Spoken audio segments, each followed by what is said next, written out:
up, Woodward. We are starting off your day with a brand new crew. Meet Broder. I can't control my arms sometimes. My limbs are just kind of flying.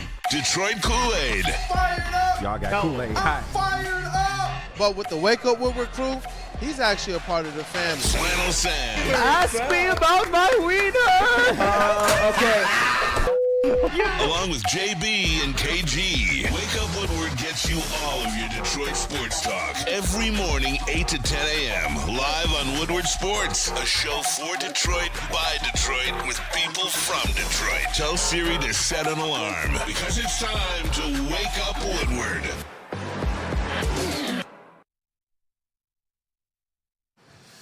Good morning. What up, though, people? Welcome to Wake Up Woodward. We appreciate you guys for choosing to kick off the day with the WUW Crew and Brad Holmes.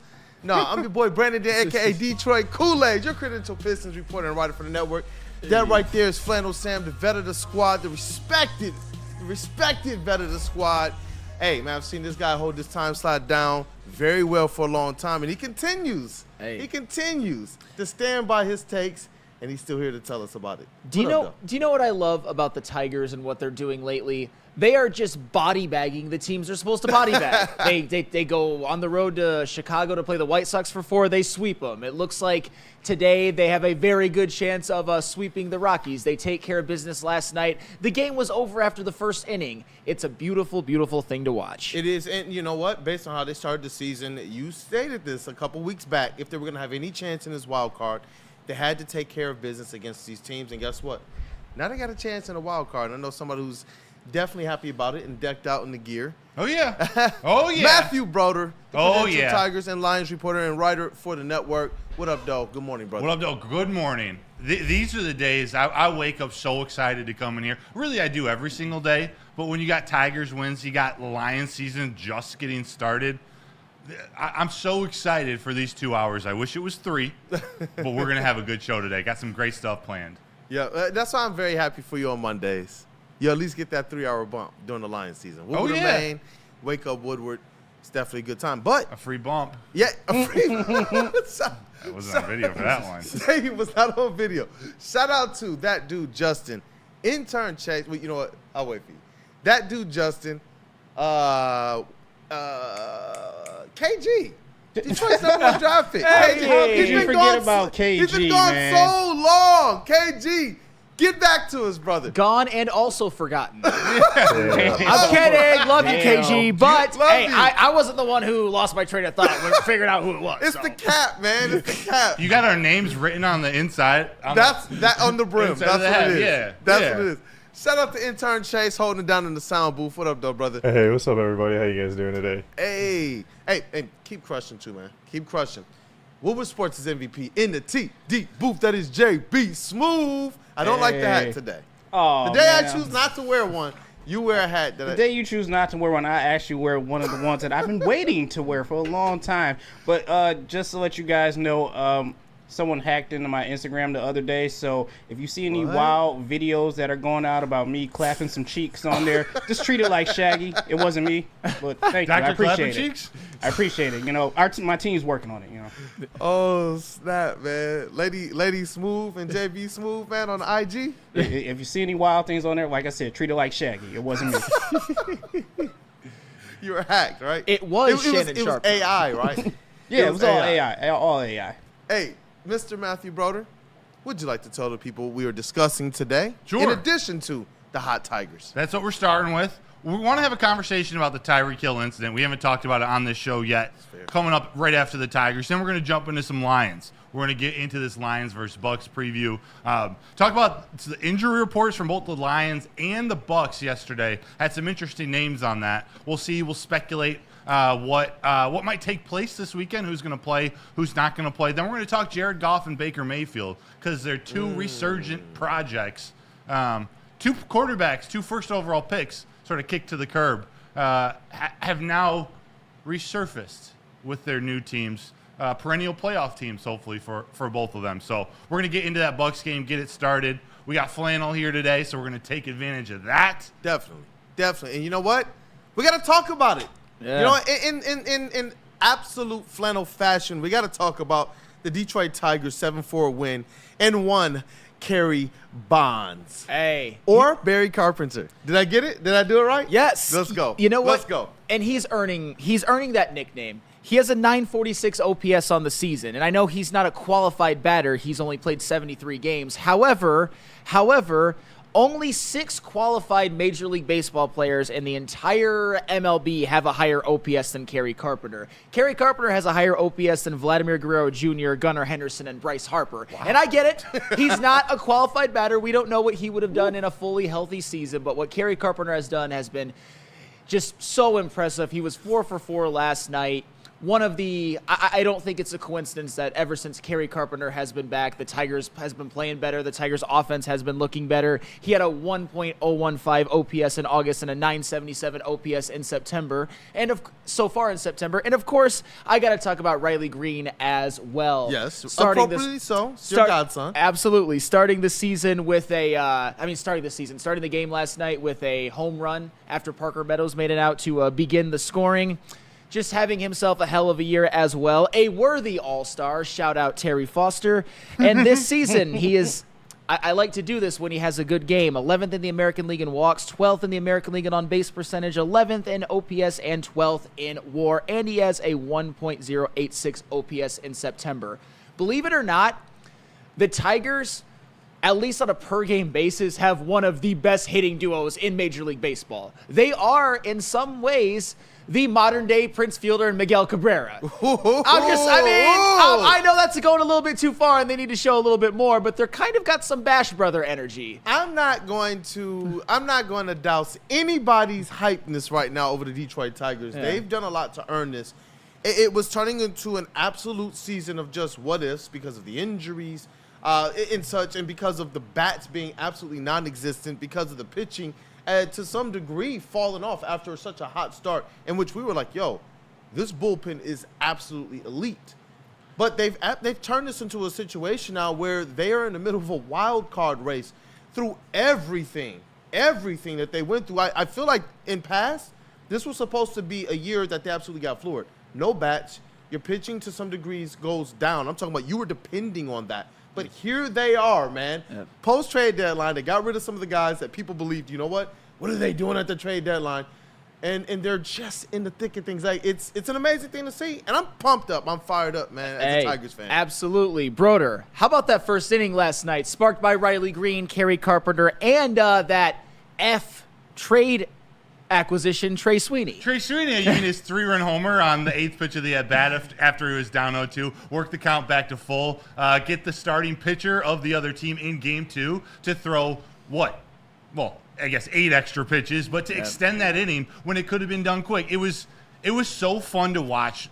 Bigger picture, we're seeing from game to game different guys step up. Different young players step up. It was Parker Meadows 2 days ago leading things off with the home run. Yesterday, it was our all-star, Riley Greene, kicking things off. And then you got other guys, Kerry Carpenter supplementing. Matt Vierling had an RBI there too.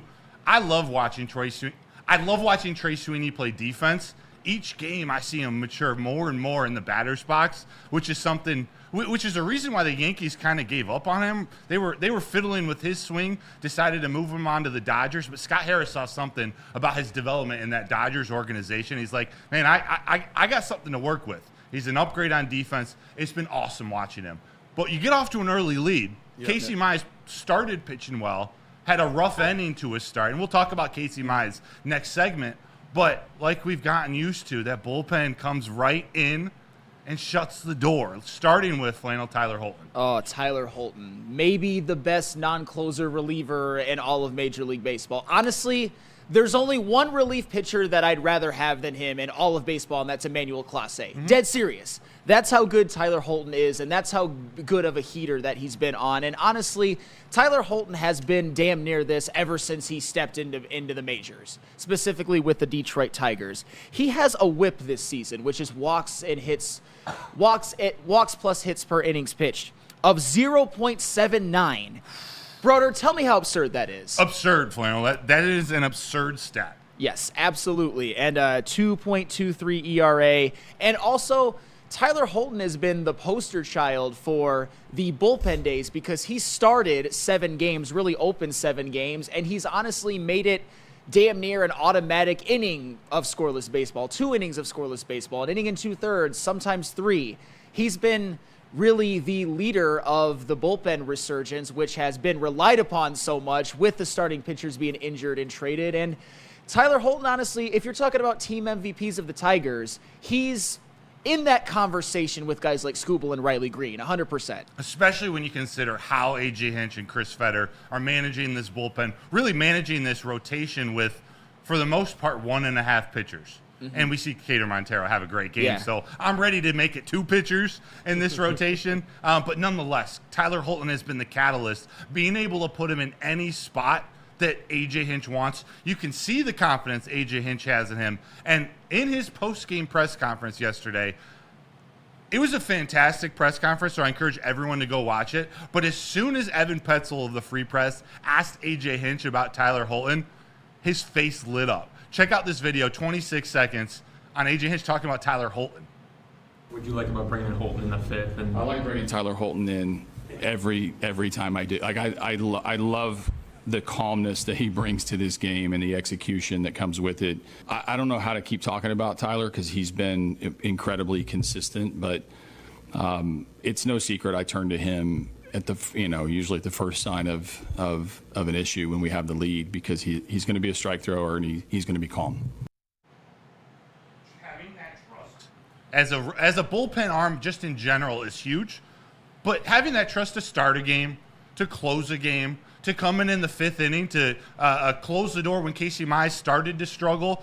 Any situation A.J. Hinch wants to bring in him, like he said, he will. He has that much confidence. He loves going to Tyler Holton Kool-Aid. I was going to say, too, more importantly, I'm so glad that A.J. Hinch is starting to get some of these players that he absolutely loves. It's cool to see a manager that excited about a young player like that, especially us as fans, as we're waiting around wondering, are we finally going to cash in on the young talent? Are they finally going to be players that we don't just have hope for, but that we know, okay, that's the identity and the fabric of what we're going to see next year, not like 4 or 5 years from now, and then all of a sudden we're wondering if these guys are going to just peter out, for lack of a better term.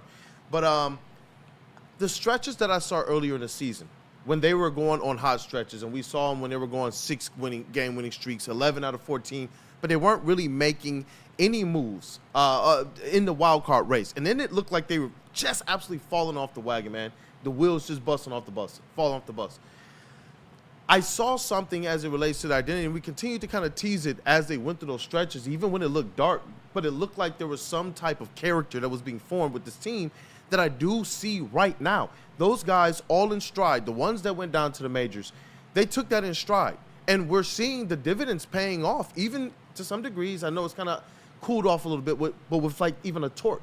We saw Parker Meadows go down and get hot and get right, and it seemed like he just needed time to see himself hit the ball.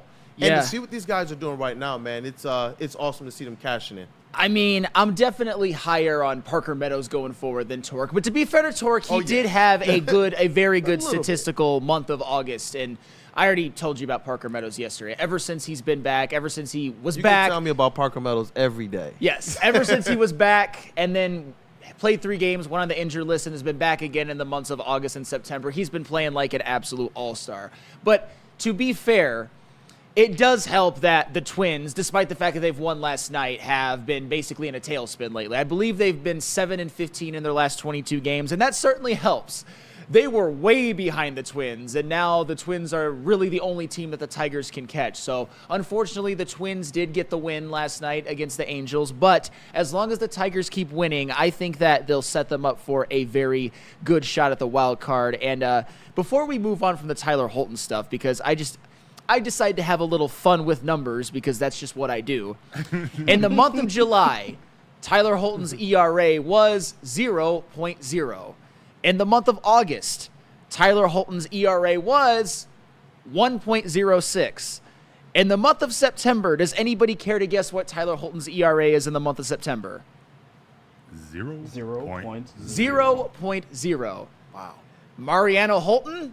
Tyler Rivera? Huh? I get it. Tyler Holton's not a closer, but in terms of, that's why I said He's the best non-closer reliever in all of Major League Baseball. And as far as players that I would take as relief pitchers on my team, Manuel Clase, Tyler Holton. And that's not hyperbole. This man is on a historic heater right now. Historic heater. One of the big names we're going to need to come up clutch these next 2.5 weeks is Casey Mize. That's someone I want to talk about when we come back. Flannel, I believe you're going to tell him about Planet Fitness. Maybe Premier Pet out of Kool-Aid. I don't know, but I'm going to send it back to you guys. Hey, you know what? We can work it out. Hey, absolutely. Because it is Planet Fitness. Fitness that fits your budget. No matter where you are, there's a Planet Fitness close by. There are more than 50 in Metro Detroit and thousands more throughout the world. At Planet Fitness, you'll experience a squeaky clean gym that has tons of equipment, friendly, knowledgeable staff, and a totally judgment-free atmosphere.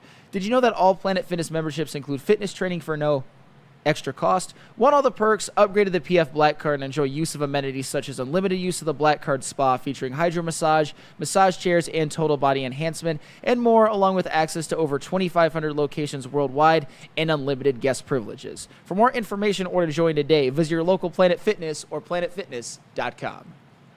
Braylon Edwards here, Premier Pet Supply. Man, just looking around, who's got it better than pets?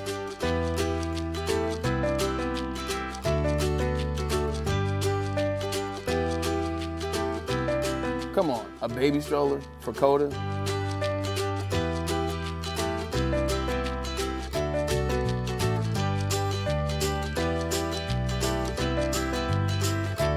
A chef for Lola? Really?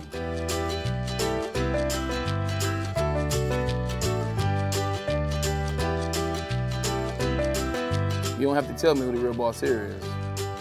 Who's got it better than pets? Nobody, especially here at Premier Pet Supply. For over 30 years and more than 13 locations, Premier Pet Supply has everything that your pet can dream of, and guess what? It's all under one roof. Premier Pet Supply, family owned, operated, and proud to call Metro Detroit home. Check out premierpetsupply.com or scan the QR code today.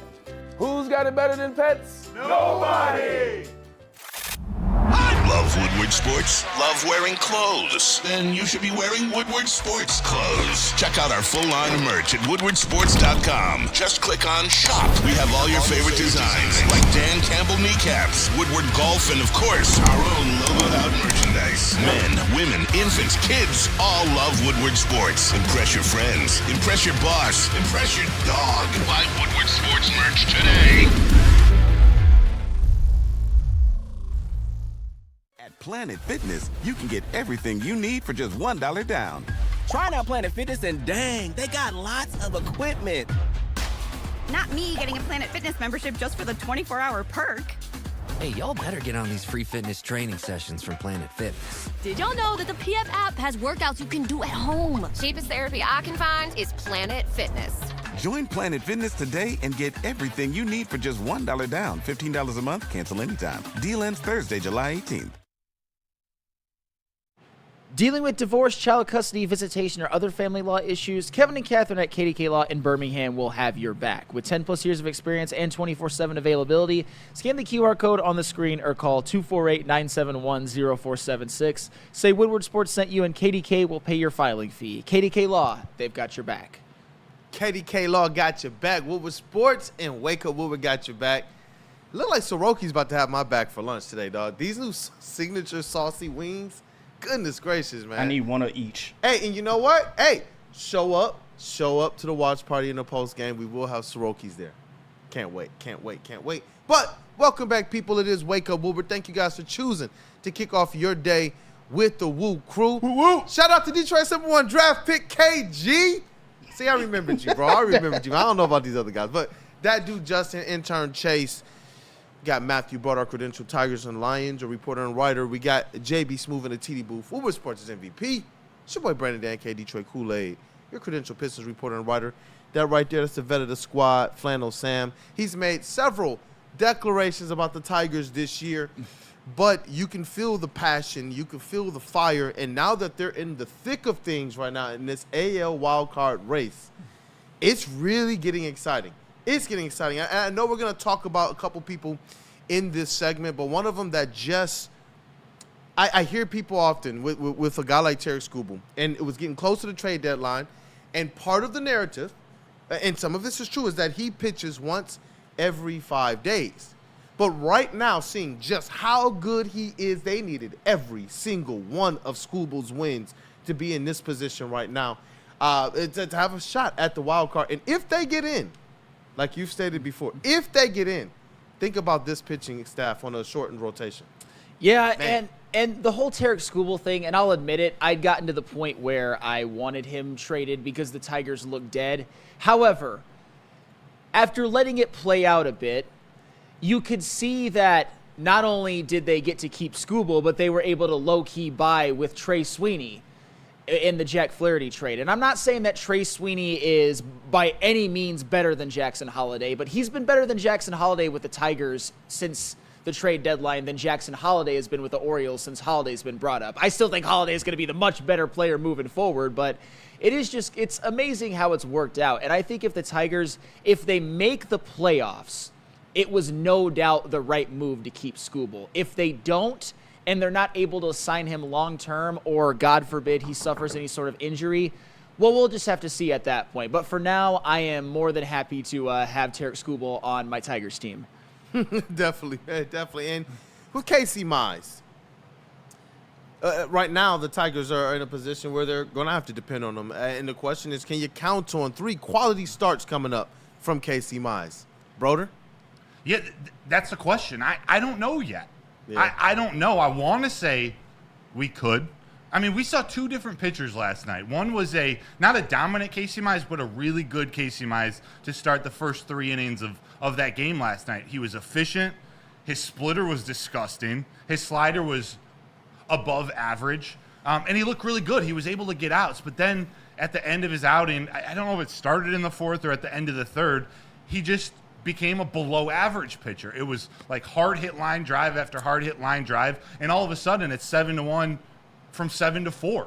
And you have a huge lead that your offense just gave you. And all of a sudden we have a ball game. It's the difference between Cater Montero the night before, absolutely not letting the Rockies get anything, absolutely suffocating that lineup where they got it to a big lead. He's going to carry that team so that bullpen gets one more day off, which is absolutely massive going into this final stretch. So can we count on Casey Mize for 3 straight quality starts, which they need out of him?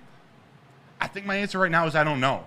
You probably can't. I don't know. Yeah. That's fair. I'd rather you tell me the truth than to try and BS me, especially as people are starting to get back into the Detroit Tigers. Some of these names that they heard before of old that people had hope in, like a Casey Mize, don't sell me a bill of dreams here. You know what I'm saying? Especially if you're our guy. So it's like, I appreciate, trust me, I've been tapped into what you've been saying all season long, and you know what? It's kept me even keel, where I've been able to see, you know what? I can see how the wheels can fall off, but I've seen so much good and so much promise here, and A.J. Hinch has proven to have a handle on this type of team that they were going to always have a chance to be in this wild card race. And that's the key. Well, I don't have confidence yet that Casey Mize is that dude that can – all you need is 3 quality starts. Just keep the team in the game. That doesn't mean that if he doesn't pitch a quality start, they can't win, because A.J. Hinch, who wanted to stick with him another inning or 2, as soon as he got into that trouble, he's like, we can't risk it right now. We got to go to the bullpen, and who'd he go to? Tyler Holton. Yeah. And to be honest, no, I don't trust Casey Mize to have 3 quality starts in a row. But for the record, a quality start is 6 innings pitched or more and 3 or less earned runs. And to be fair, and I think some of us forget this because Casey Mize has never quite looked the part this season, and even when he was pitching well, but he does have 6 quality starts this season, quite a few at the beginning of the year when his numbers were actually pretty good. It's just ever since he's gotten back, last night, 4 2/3, 4 earned runs, that's usually not good enough to get it done. And you kind of mentioned it before. In the first 4 innings, Casey Mize allowed 1 run, and it was a solo shot. When you're up by that, but when you're up 6-0, 7-0, that doesn't mean anything. You're fine with that. Solo home runs don't hurt you. You'd rather him let off a solo home run than just walk people and let a bunch of people on base. But it was that 5th inning where I believe the first 2 men got on base, and then they got a 2 RBI double and then an RBI single, and Casey Mize, or the Rockies did, and Casey Mize wasn't able to even get out of the inning. You're right. There were times throughout this outing where Casey Mize, the swing and miss stuff, you saw it. The nasty splitter, you saw it. The strikeouts, you were seeing it. But in the 5th inning, the Rockies were pretty much squaring up everything. They damn near got themselves back into this game. And right now, as much as I hate to say it, and this is just me, and I actually think the data would support this, I trust a bullpen day more than I do Casey Mize at this point. Hate to say it, but since August 1st, and it's has almost nothing to do with Casey Mize, by the way, because he's been very average since he's been back. The Tigers have statistically the best pitching staff in baseball, and a lot of it is due to the bullpen days and Tarik Skubal, and ever since Casey Mize has been back, he has a 4.50 ERA in August in 1 start and a 6.30 ERA in September in 2 starts. Man. Not great. Shout out Herb Nash. Just real quick, he said at Broder, I saw Mize was pitching and took the over and the Tigers win. I won $54. Well, but that's shout out Herb Nash. I know, shout out. But that's the thing. Ever since Casey Mize has been back, and I know it's only been 3 starts, you've seen flashes, but he just can't put together a full outing. I don't know if he wears down or if the second, third time through the order, hitters have a better like grasp of him, but I just don't know. Casey Mize, to me, over the totality of his career, the things that you associate most with him are injuries and looks more like a 3rd or 4th starter than an ace. That's kind of the story of Casey Mize. Yeah, like a disappointing 1-1. Yeah, I'm getting the wrong side of flashbacks of Jeremy Bonderman. I mean, Jeremy Bonderman used to have guaranteed a horrible first inning, and then he'd be lights out for the next 5, 6, 7 innings. Casey Mize, there's not necessarily an order to that, but you get a good Casey Mize, then you get a bad inning or two, and that shoots his ERA up. Jeremy Bonderman, what a name! I'll double down on the trust the bullpen day over Casey Mize, and maybe you agree with me, Sam, maybe you don't, but right now I trust Cater Montero more than Casey Mize too, and for me it's his coachability, it's his ability with his pitch arsenal to be able to adapt to the lineup or what he has on that day. We saw it, in spades. Well, not 2 nights ago, we saw him, dominate, and that's not what he's going to look like every single game. But when he has the pitch mix that he does, and he's willing to trust his catcher and what his catcher calls, trust Feder, and what Feder and the pitching staff are preparing him for that lineup, good things happen. I wonder, and Charles McClain made a good point in the chat a second ago. He said Mize has been shaking off Dingler and Rogers a lot. You think he needs to start listening to his catchers more? I didn't think about that, but I do remember thinking of that over his last, his last start, and even before. I don't know how much he trusts his catchers or if he's stubborn enough to just want to throw what he wants to throw, which is it's the balance in a battery, a pitcher and a catcher battery. You want your catcher to have a feel for everything and call a game. You don't want to be shaking him off often. But at the same time, you want to throw what you want because you'll throw what you're confident in with conviction. But if those don't match up, you need to throw something that the catcher wants to throw, but you don't have the conviction to throw it. I think that's where issues start to happen. Yeah, and the real K. Collins 77 in the chat, I think this is very out of pocket. The Mize hate is ridiculous.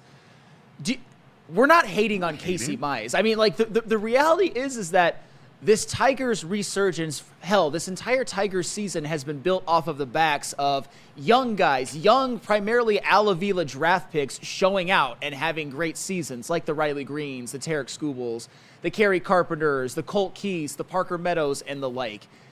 Casey Mize, over the totality of his career even over this season is kind of a microcosm of Casey Mize, is you think of injuries and you think of mid. You don't think of a 1-1. And I think me and Broder sometimes, at least with the potential of this playoff push, are like, imagine if Casey Mize can ever find it and not even be that 1-1, but put together a dominant start or two.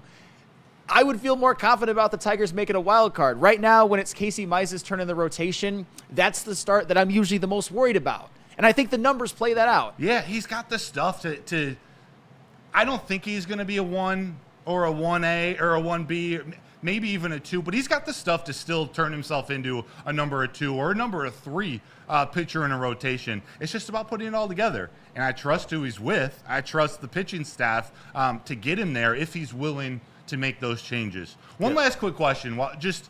We may not need to go into it too deep, but do you think with this young team, and just because we got to talk about Tarik Skubal for 2 minutes, because he's pitching tonight and he's chasing a Triple Crown, he's chasing a Cy Young, does this young team, especially the young offense, the hitters, does this Cy Young and Triple Crown race, is that the distraction or the focus elsewhere outside of the wild card race that a young team needs to, stay in it, stay focused, but not worry about the pressure of a wild card race? Well, if I'm the hitters, I'm looking to give Tarik Skubal some run support so he can get, because wins is part of the Triple Crown, and wins is something that in a lot of ways pitchers can't control. I'm not saying it's going to happen, but Tarik Skubal, in theory, could go 9 innings, shut out baseball, and still get the loss today. He could pitch literally the best game of his career and still lose. But it's up to the hitters to make sure that that doesn't happen. I don't know how much that plays into anything. I don't know if they need a distraction or anything like that. But Tarik Skubal right now, just to piggyback off of that Triple Crown, he's tied for the lead in wins with Seth Lugo. They both have 16. I think Tarik Skubal is going to get the ERA for sure. He's got a 2.53. Seth Lugo has a 2.94. Strikeouts, Skubal is actually second. He's got 208. Cole Reagans of KC has 211. So, he pitched yesterday. Yes. Okay, and that's fair. And I think that Tarik Skubal is going to get more than 3 strikeouts today. So at the end of the day, he should have the strikeouts lead as well, and he should have the wins lead. So to go back to your question, if I'm Riley Greene, if I'm Kerry Carpenter, if I'm Colt Keith, I'm like, get this man Skubal some runs. Yeah. Go ahead. I was just going to say, they're in sports. I haven't found anything more important and more motivating to the foundation of wins than doing it for the person to the left and to the right of you. That's where I was going. Yeah, even the wild card chase. If it's about this team, if it's about this city, and what you're doing for Skubal, who, if he's here right now, I would happen to believe that Scoobs wants to be here. I would believe at the trade deadline there was probably some conversation like, you know what, I kind of like it here. The one thing I know, Tarik Skubal's all in the IG stories. We see him checking everything. We see him liking content from other Detroit sports teams. I would make the leap that he wanted to be here, man. And it's awesome to see from a guy like Skubal to be in this type of position right now, because I do believe he understands what he could be for his teammates and for what he has been for his teammates and for the city as well. And that's what it boils down to me, man, what they're doing for each other. Yeah. I'm just picturing young guys. There's pressure mounting with the wild card race. You've been playing well. Sometimes it's just like, let's stop focusing on that and the media attention there. It's like, hey, one of my teammates, he's going for something historic. I'm going to focus more because of that. Little things, you hit on it.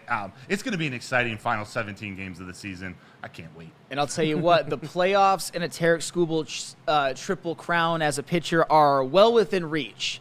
And honestly, if they both happen, I don't think there's a person on earth who would say that this Tigers season was anything other than a massive, massive success. Hey, you know what? Randall Smalls, he says, every sport I ever played, I was taught you play for the guys next to you. Yes. That's it. That's what it's the WUW Crew, man. That's why I love this squad and this team here. And it's simply the best. Hopefully the Detroit Tigers, hopefully they pull this thing out, man, and that would be the best. And I can tell you about something else that's the best. That is Premier Pet Supplies, hands down Michigan's best pet store. They offer you the same prices and all the conveniences of the big box and the online retailers, with one major difference. They've been family and locally owned for over 30-plus years, and they carry 60 brands of food with nutrition experts to help you. Same day, local curbside and home delivery. Premier Pet Supply, give your pet the best. www.premierpetsupply.com.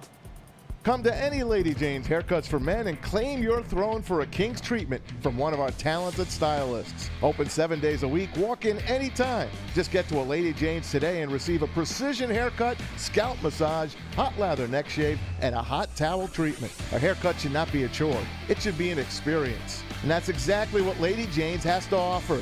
Open 7 days a week, walk-ins are always welcome. There's always a location near you. Lady Jane's Haircuts for Men, it's wicked awesome.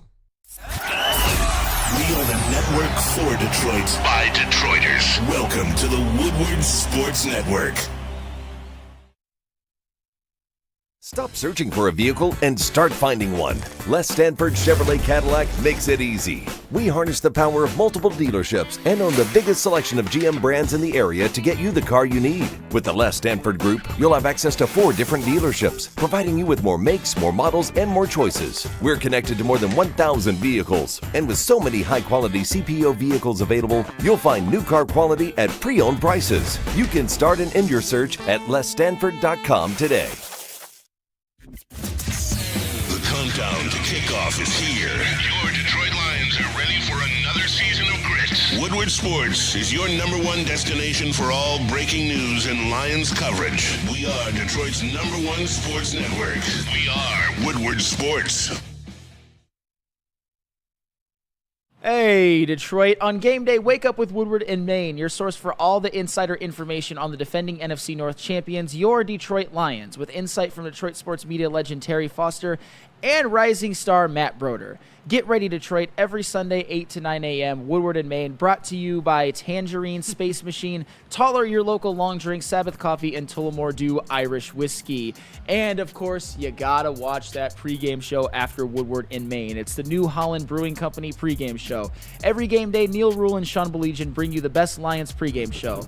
On Sunday from 10 a.m. to noon, with it being a 1 o'clock game, that is the time slot this weekend on Woodward Sports. Live at Second Best Bar in Detroit. The latest injury reports, fantasy sit and starts, and the inside scoop on your Detroit Lions. Join us for every Sunday home games live at Second Best Bar in Detroit, your official guide to Lions game day. On Detroit's #1 sports network, Woodward Sports. Brought to you by Tangerine Space Machine, Taller, your local long drink, Sabbath Coffee, and Tullamore Dew Irish Whiskey. Great job, bro. Thank you. Let Guardian Alarm offer you customized solutions from real experts. Our professional technicians, they take the time to recommend security and automation solutions specific to your needs. It's 24/7 professional monitoring, so you can call us anytime, day or night, and know that a Guardian team member will stay on the phone with you as long as needed, because it is technology that is backed by people. And your safety and security, it deserves technology that's been proven to work and people have been proven to care. All you got to do, call this number right here, 1-800-STAY-OUT. Once again, that number, 1-800-STAY-OUT. But that boy Chase in the sound booth, man. It sounds like your mic is on 150 at all of it, man. On that energy. But welcome back, people. It's Wake Up Woodward. We appreciate you guys for choosing to kick off the day with the WUW Crew. I see Denver Blair. He said, get them likes up for WU's very own action figure, The Dark Knight. I'll accept that, Denver Blair. That's what he's dubbed me without the hat, is The Dark Knight. I love Batman anyway. Black Bruce Wayne. Let's get it, man. But I see the people in the chat, man. They're ready for a little bit of football talk, and we're going to start in the NFL, because there was something that happened on Sunday, and we wanted to be able to give it some attention. But obviously, Detroit Lions, Victory Monday, and celebrating with all of the great state of pure Michigan, that took a little bit of precedence. But Tyreek Hill versus the Miami Police, by now, I'm sure everybody has seen that video at least 10, 15 times. On our social platforms alone, across all of them, it's approaching almost 1 million views, man. It is absolutely wild. And we have a uniquely diverse, WUW Crew squad in a large platform. I really want to be able to talk about it. And I have a shortened version of that video. Awesome. Really the Tyreek Hill, when everything started to escalate, I cut it to just over a minute. I think it's important to show before we get into this conversation. And like you said, we have a uniquely diverse WUW Crew. I think it's important to use this platform, even if just for a few minutes, to talk about it. I've never had the ability to talk about an issue like this with you guys, so I think we should. JB, could you roll that the Tyreek Hill clip that I put in Slack? And this is him getting cuffed. This is how it started. This is how it escalated. Hey, keep your window down. Keep your window down. I'm gonna get you out of the car. As a matter of fact, get out of the car. Give me your ass, bro. Get out of the car. Give me your ass, we'll break that freaking window. Get out of the car. Get out of the car right now. We're not playing this game. Get out. Get out. Get out. Get out. Get out. Get out. What part of blood don't you understand? Hey, Drew, I'm getting arrested, Drew. I'm getting arrested. Drew. I'm getting out, bro. God damn, twin.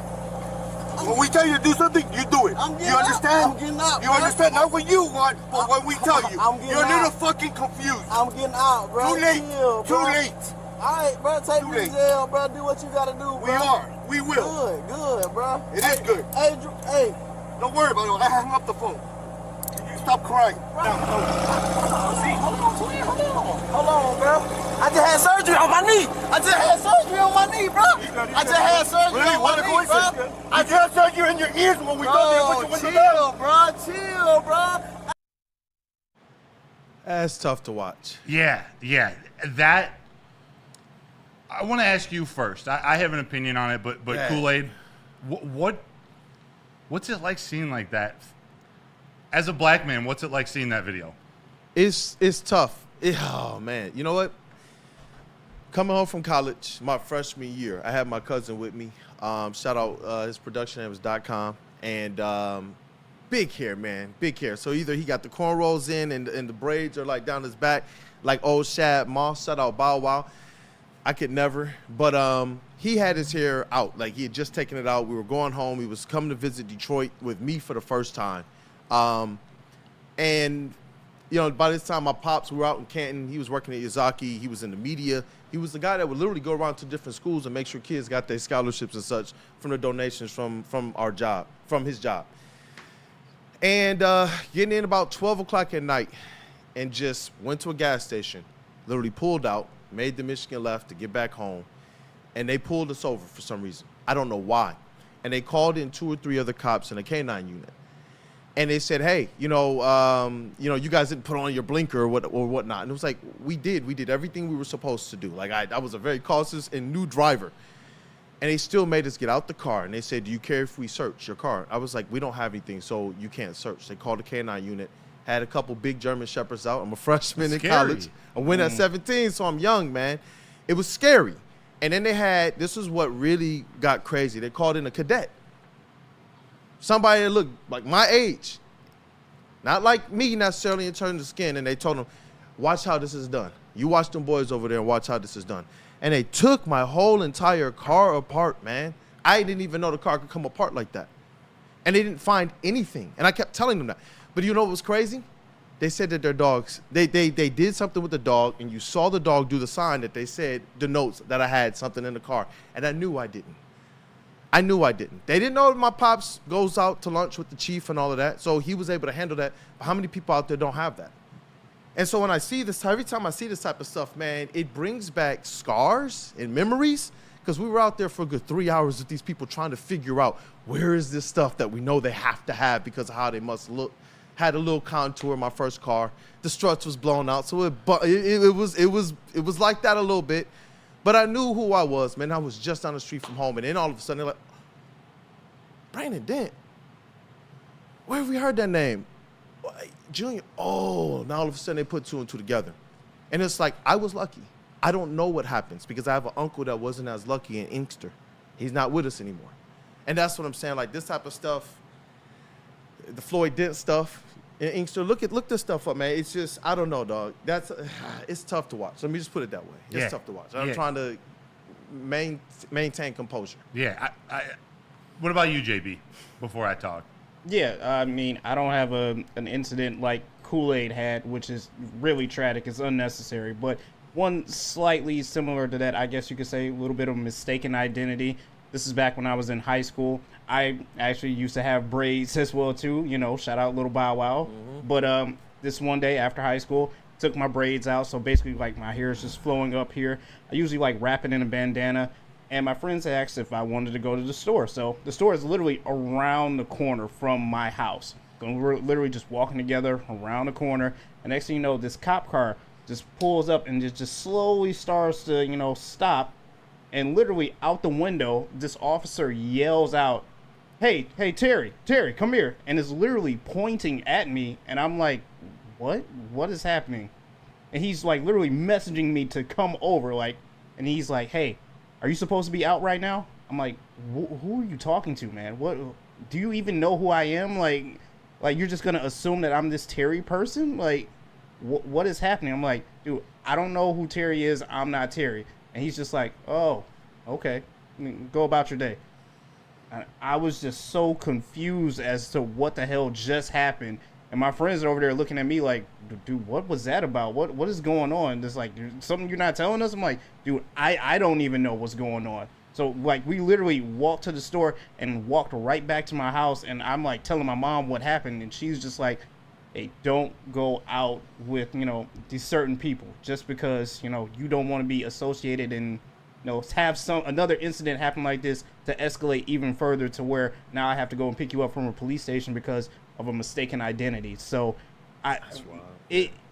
like I said, watching this video back again and seeing everything that's happened now in life is just, it's sad to see. I'll just say that. And to be fair, Tarik Hill did come out and say he didn't do everything he was supposed to do. He did say, you know what, he could have probably handled that situation better, but I don't believe that excuses the excessiveness of force in an age today where you knew who was in that vehicle, man. I don't know. It's tough. I thought it was admirable how Tyreek Hill handled it after the fact. To get it out of the way, sure, he was going 60 and a 40, and maybe he should have kept his window down. That's it. And I don't even hold that against, like that, to me, that is not even close to warranting the aggressive nature that the cops immediately, and there were two in particular, but they're all part of it, They came in hot right from the start. There was something going on with that one cop. I mean, for them to forcibly remove him from his car like that can't be normal. That was unnecessary. Then for him, when they're trying to sit him down aggressively, he's saying, hey, I just had surgery on my knee. And the response was, well, did you have surgery on your ears because you weren't listening to me before? Like, there was a bone to pick, and whether it's race-related, whether the guy was having a bad day, the fact that someone with that type of power and that type of control can control a situation like that, when I first saw it, it terrified me. I thought I was about to watch another human. I thought I was going to watch another human die. I thought that was going to escalate into something absolutely horrible. And JP17 said, why y'all got to go straight to the race part, shaking my head. The reason why I have those fears is not because of the race necessarily as it relates to racism. See, we can go to race because that's where you got to go.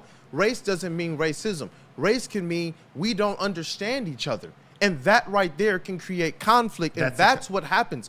I'm telling you guys, whether it's right or wrong, and I support the police. I don't support dirty police. I support having police. I'm not anti-police guy, but I swear to everything that I love and on my baby girl, every time if they come to my car or if I just see them, I get clammy, bro. It gets crazy. There's experiences that I could share that I'm not going to. Some that include my dad. I'm just not going to go there right now, but I'm just being serious here. And so there's this, and you got to understand, I've been able to talk with police officers. I was on the DDA for Ypsilanti. I was able to talk to officers and ask them their perspectives, and I get it. You do a ride along. It's tough. I drive through some of my own communities, and I know I'm locking the doors at the same intersections that we would probably blame other people for locking their doors at. So I get it, and it is tough. I grew up a little bit in Inkster. Devin the dog would tell you, right in front of Little Saigon. I'm talking about waking up in his body and right out in front of Grandma's house. Like, so I get it and I understand it is dangerous out there, man, in some of these situations. And I think that it starts with certain aspects of people just needing to get better educated. I truly believe in people being destroyed for a lack of knowledge. I do believe in that. Yeah, so I think that this whole situation is a masterclass, and I mean masterclass sarcastically, of course, in I don't think anybody handled the situation great the whole way through. The cop, obviously, it's funny because the first cop, he was a little bit aggressive, but it was the backup that really just like forcibly pulled Tyreek Hill from his car. And I think he was the same one that pulled Tyreek Hill down the whole, like, I just had surgery on my knee. The one thing that I will say, though, is that Tyreek Hill in the beginning, to me, he didn't act like somebody who was either scared or even respectful of police. Because every time you get pulled over, and I've been pulled over a few times, I know we all have as well, if you don't have your window down, it's usually standard procedure for the cop to knock on the window. And the first thing Tyreek Hill says, which isn't shown in the video, is, don't knock on my window like that, repeatedly. And then he says, just give me my ticket, bro, so I can go. I think that at the beginning gets the interaction off to a bad start. And just I wouldn't roll up tinted windows if I were Tyreek Hill, because if I'm a police officer, I think it's probably a little bit scary to not see his hands. However, that doesn't excuse the fact that the police were obviously on a power trip and they had fragile egos or something like that, because didn't need to pull him from the car, didn't need to pull him down. It was just, thank goodness that at the end, it all ended with Tyreek Hill being taken out of cuffs and being able to go to the stadium and play that game. And who knows what happens to the police? I think they're on leave right now. just thank goodness that it ended, I would say, well for Tyreek Hill. The key to this all, and I think this is part of where I thought how Tyreek is handling it after the fact, instead of just going on a rampage and, causing a huge outlash, which there very well could or should be. I think we have an opportunity here now with how he handled it, with how important of a player he is to the NFL, and how famous he is, how much of a celebrity these days, these weeks after it. And I don't know how it's going to look or what the solution is yet, but I think there's something in here that can really change can be made without anybody dying, without anybody being hurt more. Again, I don't know what that looks like, but I think this is a very unique situation that can help this country in some way. I don't know what that is, but there's an opportunity here. And just to be honest, because I agree with a lot of what Sam is saying, but I'm telling you, it's a scary proposition to roll down the windows when you don't believe you've done anything wrong. When you're being pulled over by a cop and you know you didn't, or you feel like you're not in that type of a wrong, it gets really, really scary to roll down the window, because there's a lot of different stories out there that, whether people want to make them real or not, there are stories out there. Man, my grandma grew up in South Carolina. She can tell you exactly about rolling down your window in certain areas when you get pulled over. And so it's just like, I get it. There might be some people that might be ignorant, and that's why I said I will place this more on race ignorance. Not that there's not racist aspects of this stuff that goes on. There's definitely situations where there's been bad cops that have been racist. But I do believe that there are certain aspects of ignorance all the way around, where we need to be aware of what experiences are for people, so that when we do see things like this, we can understand at least why it may trigger certain people certain ways, even if it's not the same exact situation. We got to know this is people's walk of life. This is what they've dealt with, or else how can we even serve people in any way, shape, or form? We'll never be on the same page with anything. Yeah. I'll put a bow on this for myself, but the whole George Floyd situation that happened a few years ago, that was the first time it really hit me of what emotionally what other people, other races feel. Just the emotion of seeing cops' lights turn on, or different situations just in society. When I see a cop, I get nervous. I freak out. Am I speeding? Are they going to pull me over? Am I going to go to jail for going 7-8 miles per hour over? But until that happened, I never worried about my life. I never worried, what is this a cop about to do to me physically? It was more, are my parents going to be mad at me? It was the ignorant white stuff. And I mean that not as a negative, just like I didn't know what that was like. Once that all became public and the conversations started happening, and I hate that it was someone had to die for that, I started to realize, man, just that seeing the lights, that triggers something different in another human being than me. Not everyone feels like me when a cop lights go on.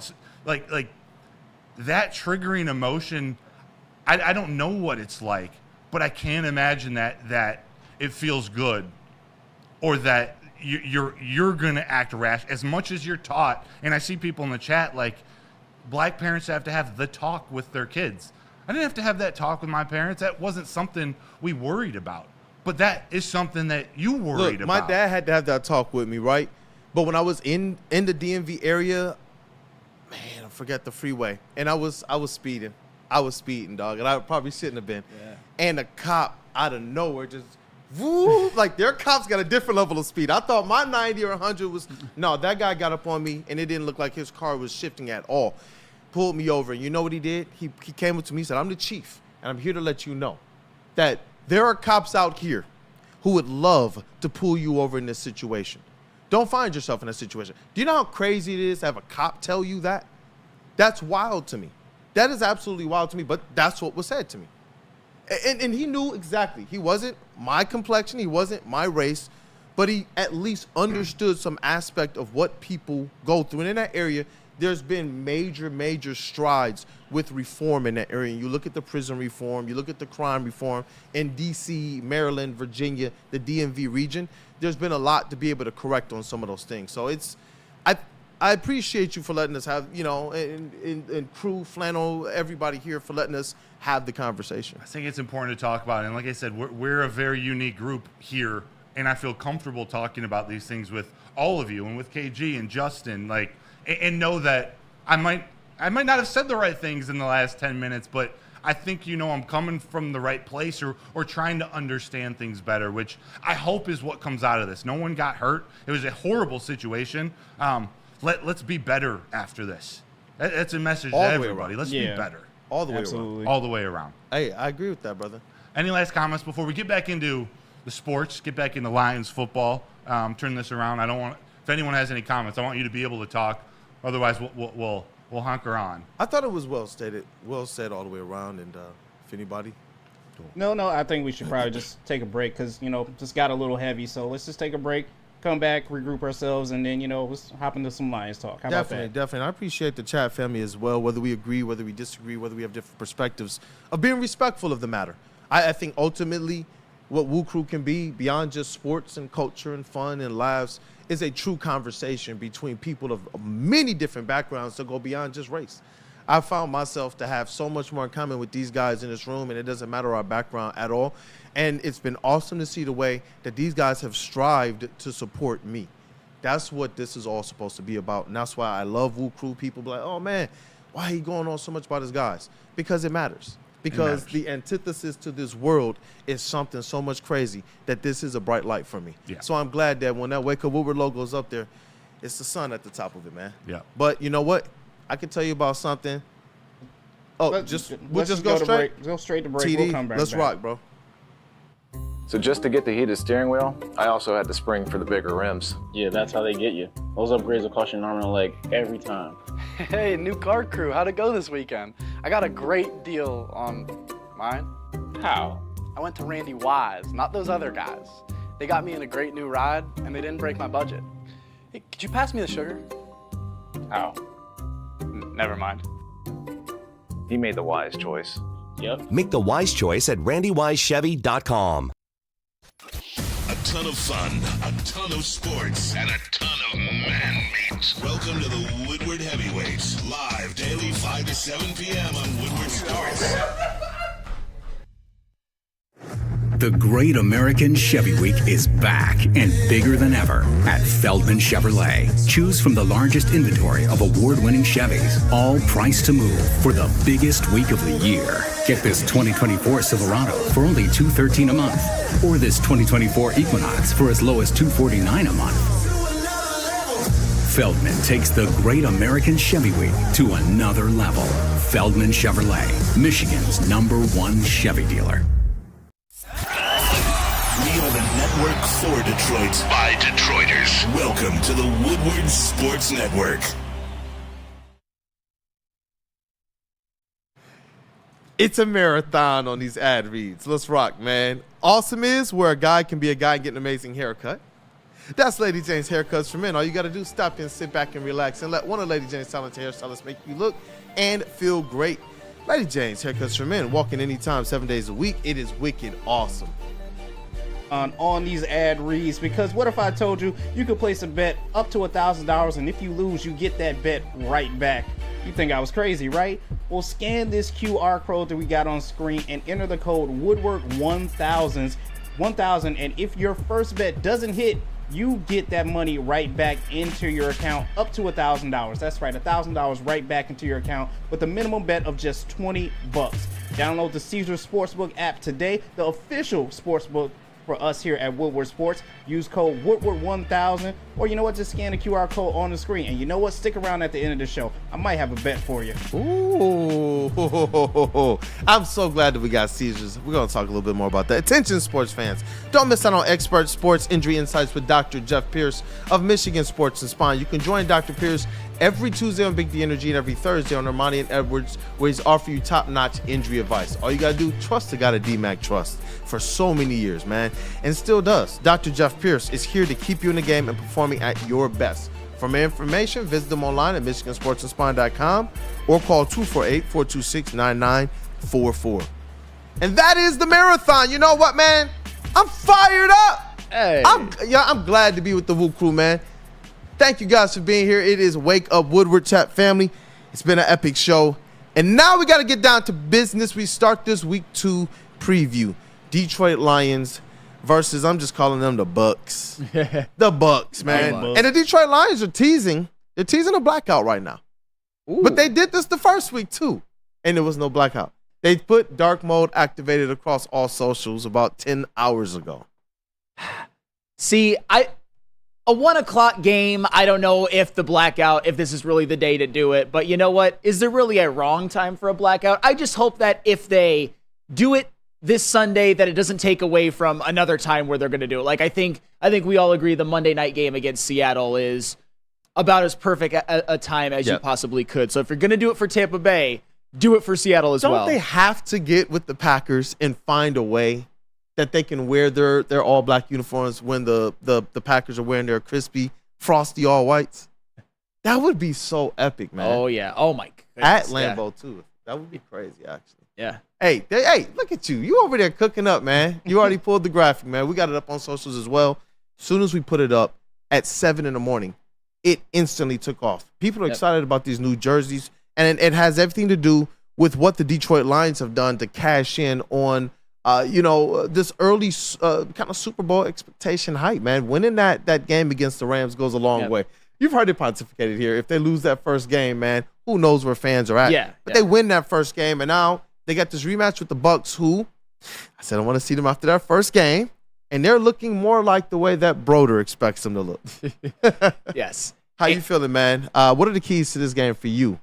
I have 2 keys. One is, Broder, you mentioned that you like the Tampa Bay Buccaneers in the trenches.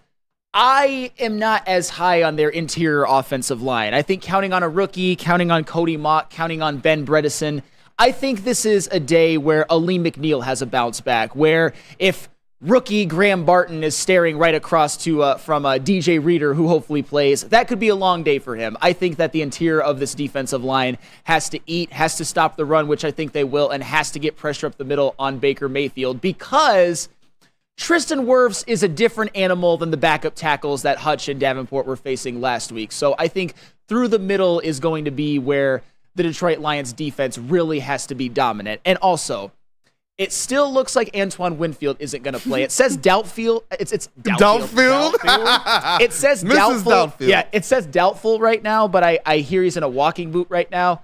If Antoine Winfield Jr. doesn't play, that is such a blow for the Tampa Bay Buccaneers, because you want to talk about coverage, you want to talk about run defense, you want to talk about just blitzing and rushing the passer. Antoine Winfield Jr. has that in spades. Let me read you his numbers from last year, and this will really give you a real picture of what the Buccaneers will probably be missing this Sunday and what the Lions can exploit. Last season, Antoine Winfield, 122 tackles, 5 forced fumbles, 6 sacks from the safety position, a 69 passer rating allowed when targeted, and 3 interceptions.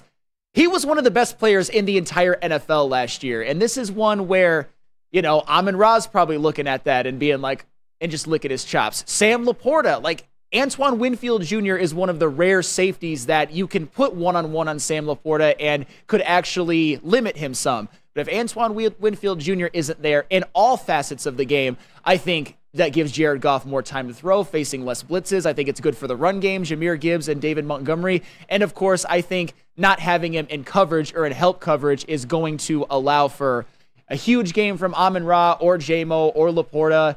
It's just however you want it. That is such a huge that is a huge loss for Tampa Bay that I cannot overstate.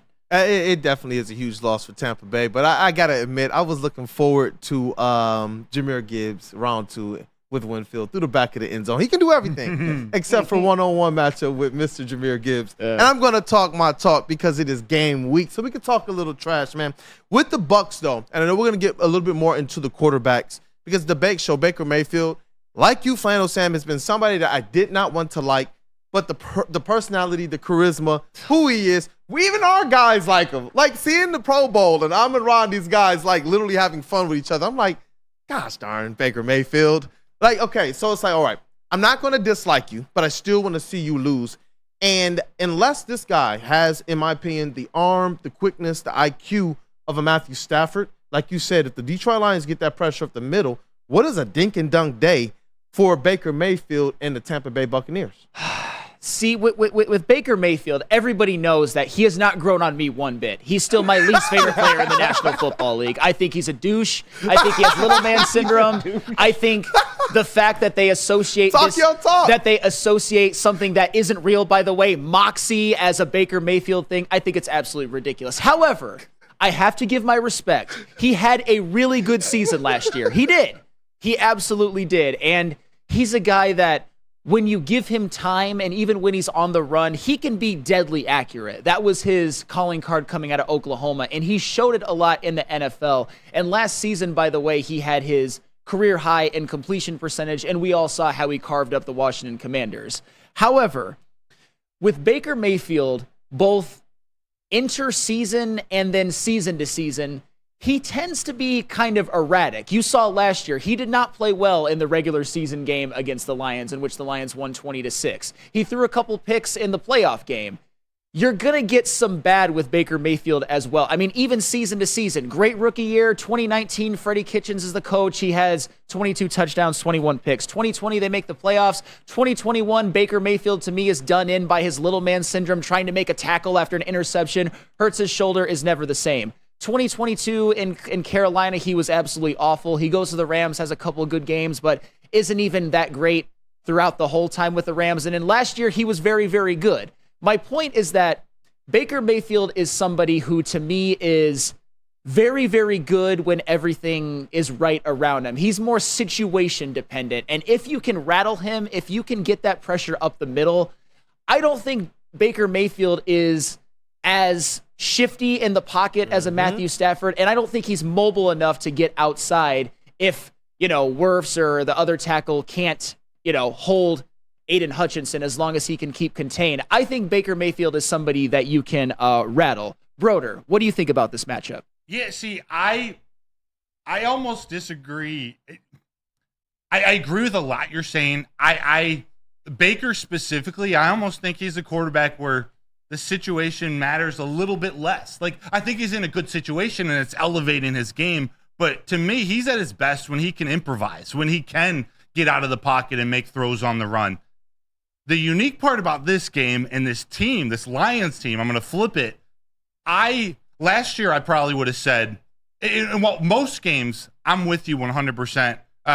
You need pressure up the middle, especially on Jared Goff. Like, the key to the game for the Lions offense is not allowing pressure up the middle because Jared Goff isn't so elusive. I think pressure up the interior is important. But now with this secondary that the Lions have and the confidence that their cornerbacks, their DBs can stick with the receivers, and they have some really good ones. But the Bucs have some really good receivers. I'm much more confident in them sticking with the receivers, that if you get that pressure up the middle where, yes, I like their trenches, I also do think their vulnerabilities are on the interior, so you attack Graham Barton, the rookie. Yep. If that happens, you need Hutch and Davenport to contain, to like really, really be on top of their containment responsibilities. But also, if he does get out of there, you got the DBs who are sticking with their wide receivers. McLaughlin, Godwin, Evans, Trey Palmer, who I think he's playing. I haven't looked at the injury report quite yet. They got really good receivers, really good weapons, but I'm much more confident in the secondary sticking with them, which means go get that pressure up the middle. Well, I want to ask you this, Broder, because last week,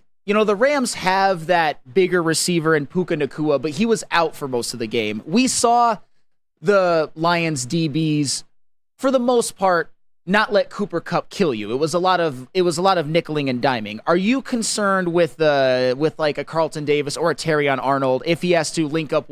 I'll go Terrion Arnold specific. If he has to go mano-a-mano versus Mike Evans, a physical specimen that he hasn't seen before. Yes. If I said I wasn't, I'm not worried long term, like the game that the TA can have a good game and the secondary have a good game. But if that's his primary responsibility, Mike Evans is going to get his.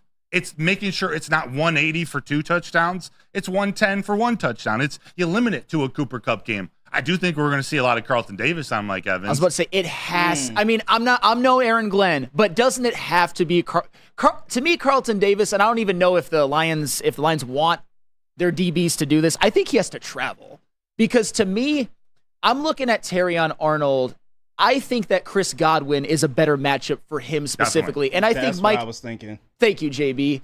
Give me your reasoning, actually, now that you mentioned that. No, because, as you said, Carlton Davis, he knows this Bucs team. He knows Mike Evans. I would much rather feel more comfortable with him traveling with Mike Evans rather than just, bouncing back and forth, where I see a better matchup with Terrion Arnold and Chris Godwin. I think these two are just kind of young players that just want to get after it. So I would match Terrion up with Chris Godwin versus a Mike Evans. I mean, you could, I guess, shadow him a little bit to see, just to get that experience, because you're going to face these bigger wide receivers in the NFL coming up in future games. So I guess get a little experience, know what to do, but learn a lot from Carlton Davis and what he's going to do when he lines up next to Mike Evans. Carlton Davis went up against Mike Evans in practice for years and years and years. And one of Carlton Davis's calling cards is that you put him one-on-one against a bigger receiver, like press man and man coverage, he can limit a Mike Evans. And who knows what's going to happen? It's just Cooper Kupp is a different challenge than Mike Evans. So I'm just curious to see how these defensive backs handle it. I have confidence Carlton Davis will. It's just with Terrion Arnold. Broder, as you said, him going up against Mike Evans, I'm not going to say I'm worried because I think he performed well enough against the Rams, but Mike Evans low-key is like one of the best receivers of this generation, and he's 6'5". Yeah, that's huge. And I'm not worried at all about Carlton Davis's tackling ability, but already, and I know it's only week 2 in his rookie year, Kool-Aid, but already I have a lot of confidence in Terrion Arnold coming up and making a tackle and stopping the run. Or Ennis Rakestraw, Amik Robertson, might as well keep him on a Chris Godwin, keep him on a guy in the slot so that he can come up and make a tackle, because they're going to look to get Rachaad White and rookie running back Bucky Irving into the pass game too. Yeah. I've been going back and forth with some people on Twitter. Do I start Rachaad White at running back on my fantasy team? Maybe we talk about that tomorrow. But it's pretty intimidating, the Detroit Lions front seven and what an opposing team is going to be doing in the run game. But they're still going to try to get Rachaad White and Bucky Irving involved in the pass game. I want Arnold and Branch and Robertson just roaming the flats. Yep. Definitely. I think that plays to right now the strengths of TA as well as Carlton Davis. Like you already pointed out, Carlton Davis really having this familiarity with Mike Evans, and you would have to think with the experience and what he's already accomplished, the referees are going to allow a guy like Carlton Davis to play a little bit more his game, probably a little bit more physical and give him a little bit more benefit of the doubt than they might give the rookie. When you're talking about TA, something that stood out to me in that game is, he had some things to clean up as it relates to coverage. But when you're talking about squaring up and making a tackle and making sure to keep the offensive guy in front of you, that was something he did very well.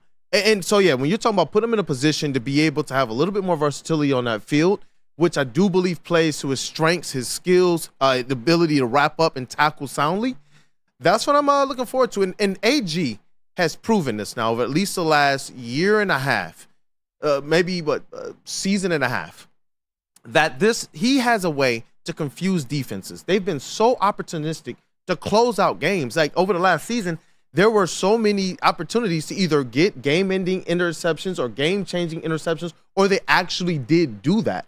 And so I like what AG has leading into this game. That looks a little tricky on paper with the Bucs offense, but I like the fact that AG now has the skills and has the tools to go out there and mix it up on defense and be able to force a guy like Baker Mayfield into an opportunistic turnover. If you know that he can get out and kind of play on the run a little bit, then maybe you disguise some things that especially with your linebackers, where they're able to kind of take advantage of that. Oh, man, you mentioned it with Baker Mayfield and creating turnovers. I would love nothing more than it would actually make me probably get up and do a backflip. If right as Baker Mayfield is releasing a football, Aiden Hutchinson just puts him on his ass, not in a roughing the passer kind of the way, but in a good, clean hit, and then it's picked off by Brian Branch or Kirby Joseph. That is, I'm calling for that to happen. Let's go. Honestly, Baker Mayfield, as you said, sometimes he likes to improvise. I think Baker Mayfield, one of his biggest detriments, and I know I'm a hater. I'm a proud Baker Mayfield hater, is I think he thinks his arm is stronger than it is. He's very, like I said, when receivers get separation, when he gets time, when he's on the run, he can sling it in there with the utmost of accuracy, but he doesn't have that great arm. But I think he thinks he does. I think he will see a small window and try to fit it in. So that to me is where, even if he's not getting hit, even if he's not getting pressured, that's another one where Kirby Joseph might be, just playing center field and can pick one off. I'd love to see it. And Kiazi in the chat said, bro, I'm sorry, but there's nothing you can say to have me worried about this game. I'm not being arrogant or cocky. As a Lions main, I'm just letting you know. And I'm fired up for this game. I do believe that the Detroit Lions are big boys. Go out there and handle your job. But the Bucs have been a team that, at least for me, I'm like, let's gauge what they are. And we know this. The last couple times the Detroit Lions have played them, they haven't gone out there and just housed them. Those have been battles, both in the regular season as well as the playoff game, and going back to years prior. In Bake Show, he's played a big role in that. They're well coached. They're a good team. They're a good team. We got to flip it to the offensive side of the ball, because there's another number one pick who happens to play in Detroit, former number one pick who was thrown to the Lions, that we got to talk about, and how he's going to work with a depleted secondary. Could J-Mo have a breakout game? Maybe. Yes. Good. Another one? Another one? breakout. Or another level one. up. Let's do it, because I also want to get to a little bit NFC North review before He's the we hit what's perfect trending. insurance, man. When you lock down a wide receiver like Amon-Ra, Jameson Williams is nice to have. And I can tell you about some other insurance that is nice to have. Swiss Insurance. Now more than ever, it is critical for you to have your current insurance provider reviewed. Why? Swiss is going to make sure that they're not slipping in anything extra. Take that. Especially not fees. You can think of them as the no Diddy of insurance. All you got to do, call our guy Mark at 313-530-1698 or visit them online, SwissINS.com, and let them know Woodward Sports sent you. The Great American Chevy Week is back and bigger than ever at Feldman Chevrolet. Choose from the largest inventory of award-winning Chevys, all priced to move for the biggest week of the year. Get this 2024 Silverado for only $213 a month, or this 2024 Equinox for as low as $249 a month. Feldman takes the Great American Chevy Week to another level. Feldman Chevrolet, Michigan's #1 Chevy dealer.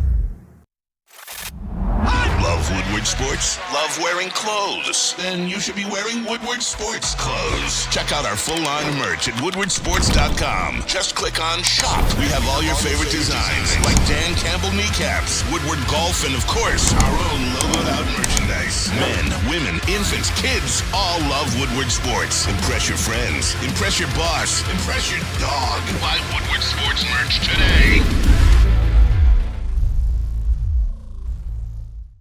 Come to any Lady Jane's Haircuts for Men and claim your throne for a king's treatment from one of our talented stylists. Open 7 days a week. Walk in anytime. Just get to a Lady Jane's today and receive a precision haircut, scalp massage, hot lather neck shave, and a hot towel treatment. A haircut should not be a chore. It should be an experience. And that's exactly what Lady Jane's has to offer. Open 7 days a week. Walk-ins are always welcome.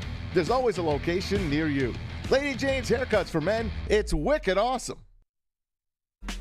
What happens when you run a great business for over 50 years? You expand and offer more products to more people. This is exactly what Les Stanford did by adding Les Stanford Buick GMC, the same great service that customers have come to know and trust on Woodward Avenue just south of 9 Mile. Check out Les Stanford in Dearborn today at lesstanford.com. Les Stanford Chevrolet, together, let's drive. Let's drive. And we are back on Wake Up Woodward live on the Woodward Sports Network. I am Flannel Sam. We got Silent Mike in the sound booth. We've got Broder in the chair. We got Chase in the house. And we got JB Smoove. And we've got Kool-Aid joining me back.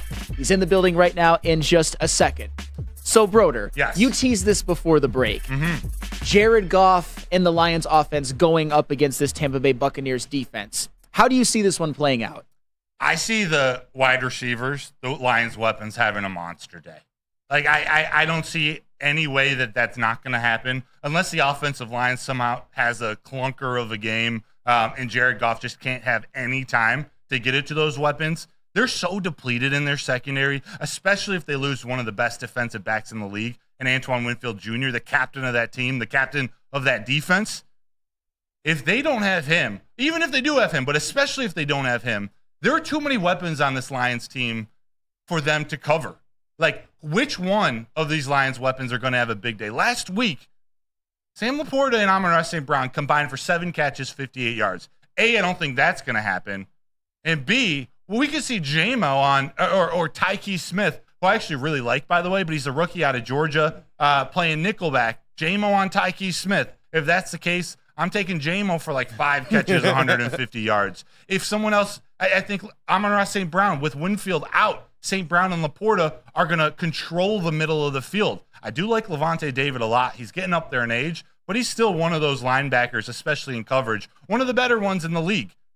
I still think they're going to eat in the middle of the field. And if that happens, and if the offensive line, who I don't think their pass protection was that great in week 1, if they improve, which we know they're going to, if they improve and Jared Goff has even a little bit more time, it could be a big day for the offense, a big day. The one thing that concerns me, which is a matchup that I'm not going to say that it favors the Buccaneers, but it's certainly going to be tough. Vita Vea against, like, what if he, in a rushing down, do you think, like, Kevin Zeitler, Vita Vea in a run? I like Vita Vea in that matchup, at least one-on-one. And I know that it's not exactly how football works. Like, you know, Ragnow might be on him, Graham Glasgow, but Vita Vea is like the man in the middle. So do you think the running game will be able to have the same success as it did last week, even if Vita Vea is in there? I think so. I think so, because they like to run a 3-4 defense. And while Vita Vea, he's going to clog the middle, and he's going to get he's going to make a difference. I think the offensive line is so savvy enough, they played together, they're so comfortable enough that they'll be able to double him or figure out how to limit him at the line of scrimmage. And they're so good at getting to the second level with the Penei Sewell and either a Glasgow or a Zeitler. If they can figure out through their communication and whatever they're working on to improve this week, I think they can have a big day running the ball, especially because Tampa Bay is going to have to put priority on stopping their weapons. They're going to have to think really long and hard about making sure that they don't eat, that the wide receivers and running backs don't eat. That's why I do believe that the play actions and the inside handoffs actually might become a significant weapon for the Detroit Lions in this game. When you think about how jumpy they have to be, you're sitting here thinking, okay, all we got to do is stop Amon-Ra St. Brown and Sam Laporta, of the playmakers that put something on tape last year. And all of a sudden, you got to think about J-Mo, who you knew last year, okay, he's done some things, but not enough for us to be warranted because you only got so many players and you're already entering this game down in your secondary. Now, all of a sudden, you have so much more to think about, and you got a two-headed monster in the backfield as well. Where do you go to stop this Lions offense? I do believe that they've shaken off some of this rust. I do believe that they will still have success in the run game. It is one of their strengths, and it's because of not just the quality of backs that we have, but it's the elite offensive line. That is the unit that has to, in matches like this, control things. I do. I think that they're going to go in there and show that they are a big boy team. To start off your season back-to-back with two teams that you played in the playoffs, I think no better way than to flex than to go out there and handle those teams, yes. Especially like you did in the playoffs. Yes, and one other thing that I want to get out there is I think that Jared Goff has a bit of a bounce back. Yeah. I don't the front four for the Buccaneers.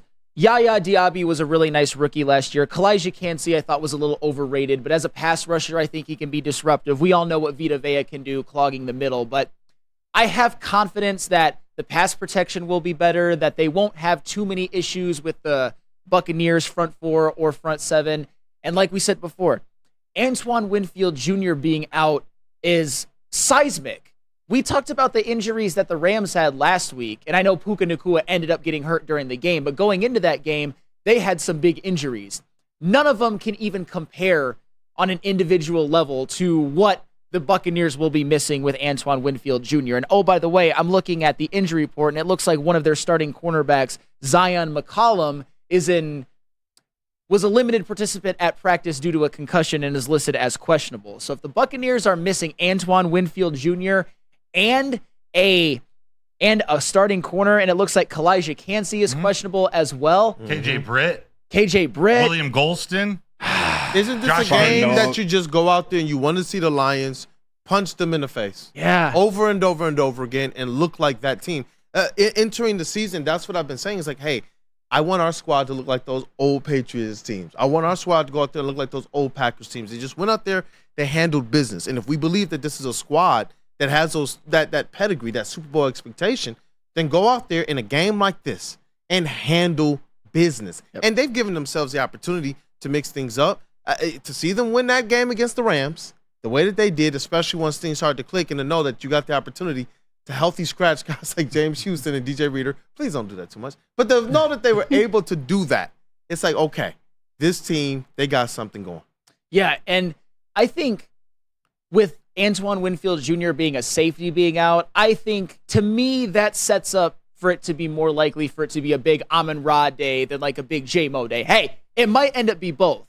But Antoine Winfield Jr. is so good at coverage that you can put him up against slot receivers. I don't think he can mark an Amon-Ra St. Brown one-on-one, but you'd rather have him than an average safety. And I told you about Antoine Winfield Jr. is one of the few safeties in the NFL that I think can guard Sam Laporta one-on-one and limit him, but he's not going to be there.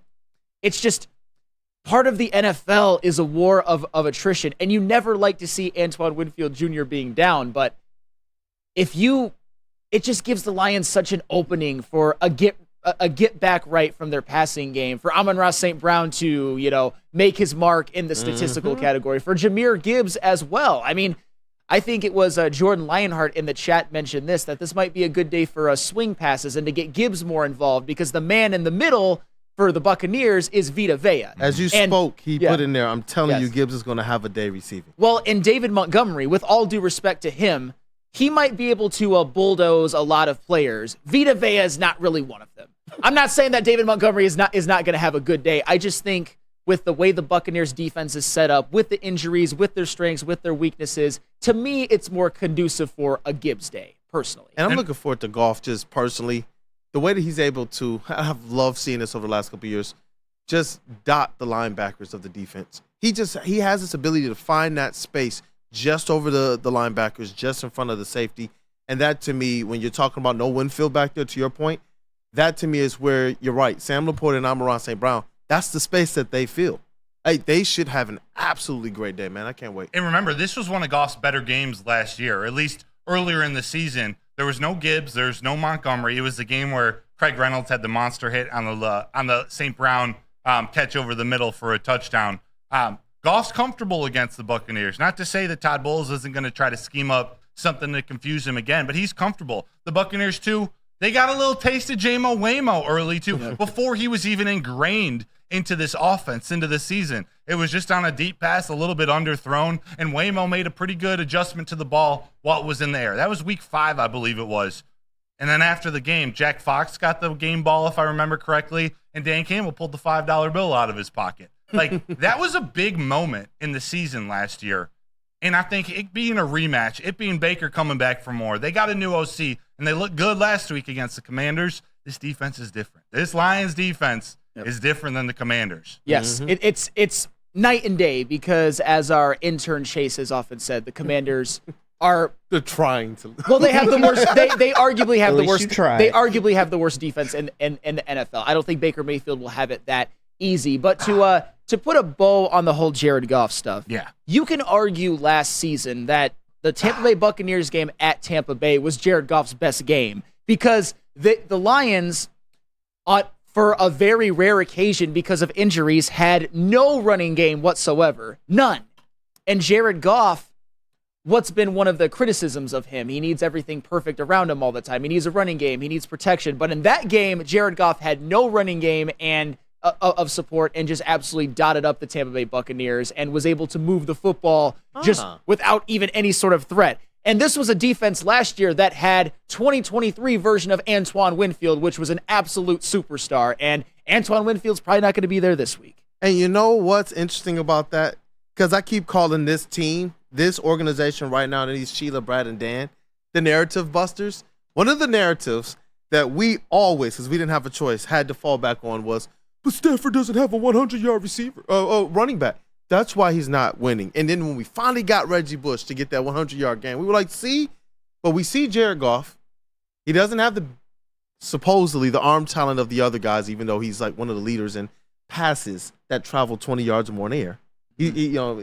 He doesn't have the mobile aspect here.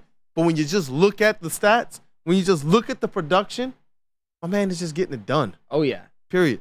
Yes, and Ed O'Neill. Come on, Sam. Goff had a 5-touchdown game against the Broncos. I understand, but it's the situation that that Goff was faced with. I mean, it's a lot harder to run an offense when you can't give the ball to either Montgomery or Gibbs. It's a lot harder. The entire defense is keyed in on stopping the passing game and nothing else. And in that game, Jared Goff absolutely shined. And I get it.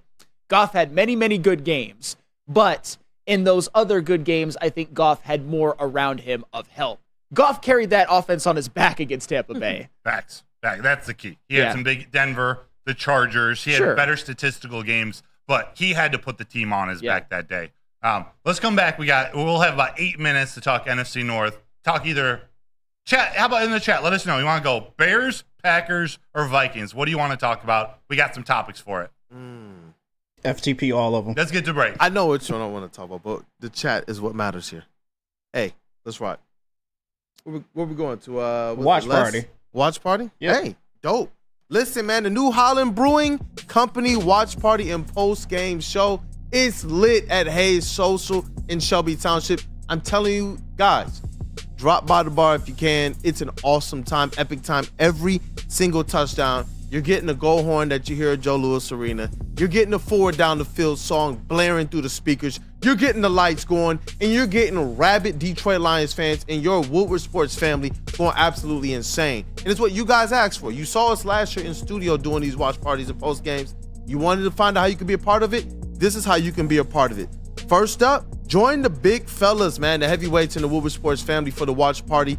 Instant reactions to every single big play, man. You want to be involved. And then after that, Stick and Anson. They're bringing you the post-game show. As soon as the game is over, phone calls as well, so you guys can be a part of the action, man. And calling from anywhere, be a part of the show, or show up to us, Hayes Social. We'll give you guys a microphone. And give your opinion on the show. Only on Detroit's #1 sports network, Woodward Sports, brought to you by Tangerine Space Machine. Taller, your local long drink, 1800 Tequila, Sabbath Coffee, and Soroki's. So just to get the heated steering wheel, I also had the spring for the bigger rims. Yeah, that's how they get you. Those upgrades will cost you an arm and a leg every time. Hey, new car crew, how'd it go this weekend? I got a great deal on mine. How? I went to Randy Wise, not those other guys. They got me in a great new ride, and they didn't break my budget. Hey, could you pass me the sugar? How? Never mind. He made the wise choice. Yep. Make the wise choice at randywisechevy.com. Thank you to all the fans for making Woodward Sports your #1 online destination for Detroit sports. We promise not to drop the ball. At Planet Fitness, you can get everything you need for just $1 down. Try out Planet Fitness and dang, they got lots of equipment. Not me getting a Planet Fitness membership just for the 24-hour perk. Hey, y'all better get on these free fitness training sessions from Planet Fitness. Did y'all know that the PF app has workouts you can do at home? Cheapest therapy I can find is Planet Fitness. Join Planet Fitness today and get everything you need for just $1 down. $15 a month, cancel anytime. Deal ends Thursday, July 18th. A ton of fun, a ton of sports, and a ton of man meat. Welcome to the Woodward Heavyweights, live daily 5 to 7 p.m. on Woodward Sports. Join the best youth football league in Metro Detroit. The Boys and Girls Clubs of Southeastern Michigan's 3C Sports League offers youth ages 5 to 14 with 6 exciting teams to choose from in Detroit, Belleville, Highland Park, and East Point. All coaches are trained, certified, and undergo background checks. Register for football or cheer at bgcsm.org. Equipment, meals, and transportation included, all for a chance to play for a championship at Ford Field for just $175 per child. Put the youth back in youth sports with BGCSM 3C Sports. And kids, I know you're going to be hungry after that practice, so head over to Soroki's Crispy Chicken and Pizza. They have a new limited time offer just in time for football season. They are debuting their fresh signature wings. So grab your friends, order a New York style pizza, and add in some fresh wings for game day this weekend. Try one of their 7 different flavors, or you can always order online at Sorokis.com. What up, though, people? Welcome back. It is Wake Up Woodward. Thank you guys for checking out the WUW Crew today, man. We appreciate you guys. We talked a lot today, man. I thought it was a good show. well-rounded show, culture show. Sometimes you got to have some of the tough conversations, right? You're talking like it's over. No. It's not over yet. It's not over yet. The ride still goes on. Shout out to Nick Williams in the chat, man, because you teed up the question. We want to talk about the NFC North. Which storyline, depending on the team, is the best? Nick Williams says, the Vikings are irrelevant in my opinion, but the Bears are interesting for obvious reasons. Packers are interesting due to Love's injury. I almost have that in complete reverse. Well, yeah, the Jordan Love injury for the Packers, I mean, it could render the Packers season over before it even begins. What is it, 3 to 6 weeks? Mm-hmm. Good luck to Malik Willis being able to lead him to a 2-2, which is probably what it's going to take, honestly, because they already lost week 1. If they go 1-3 in this stretch, it's 1-4, and I really don't think the Packers are making the playoffs after that. But you said it with the Minnesota Vikings, and we were talking during the break about the Vikings, and this is something that I've always said. One thing I've always said is that Sam Darnold is better than you think if you give him a good situation, and he showed it.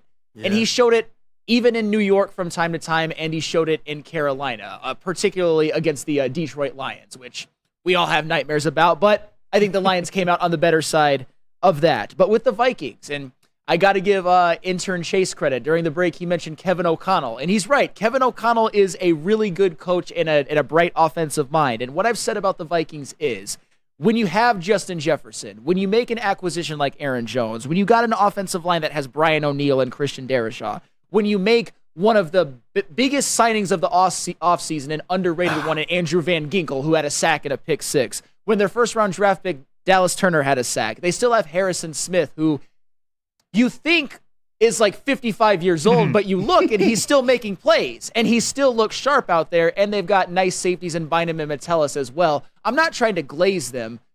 My point, when people ask, are the Vikings going to be this 4 or 5 win team? I'm like, no, because they have too many good players and they have a good head coach. And even though it's at the Giants, getting a blowout on the road in the NFL is a big deal. It is a big deal. Yeah. You see how many Lions fans are losing their crap because we didn't just step out there on the field and just absolutely demolish a playoff team from last year with a quarterback that many of them still think is better than ours. I see you over there, brother. But when you're talking about the Vikings, to me, it was the connection and the chemistry and the rhythm that Sam Darnold is able to make with Justin Jefferson. And then beyond that, it's can he play clean football? And Sam Darnold has the recipe to do that. Everything else around the Vikings is actually pretty decent, and we saw that last year. They weren't irrelevant last year. They almost made the playoffs last year. If the Lions lose one of those games to the Vikings, they get an opportunity to make the playoffs last year. That's not something that I just go and say, you know what? I sneeze at after you see these guys have a great kind of connection in game 1.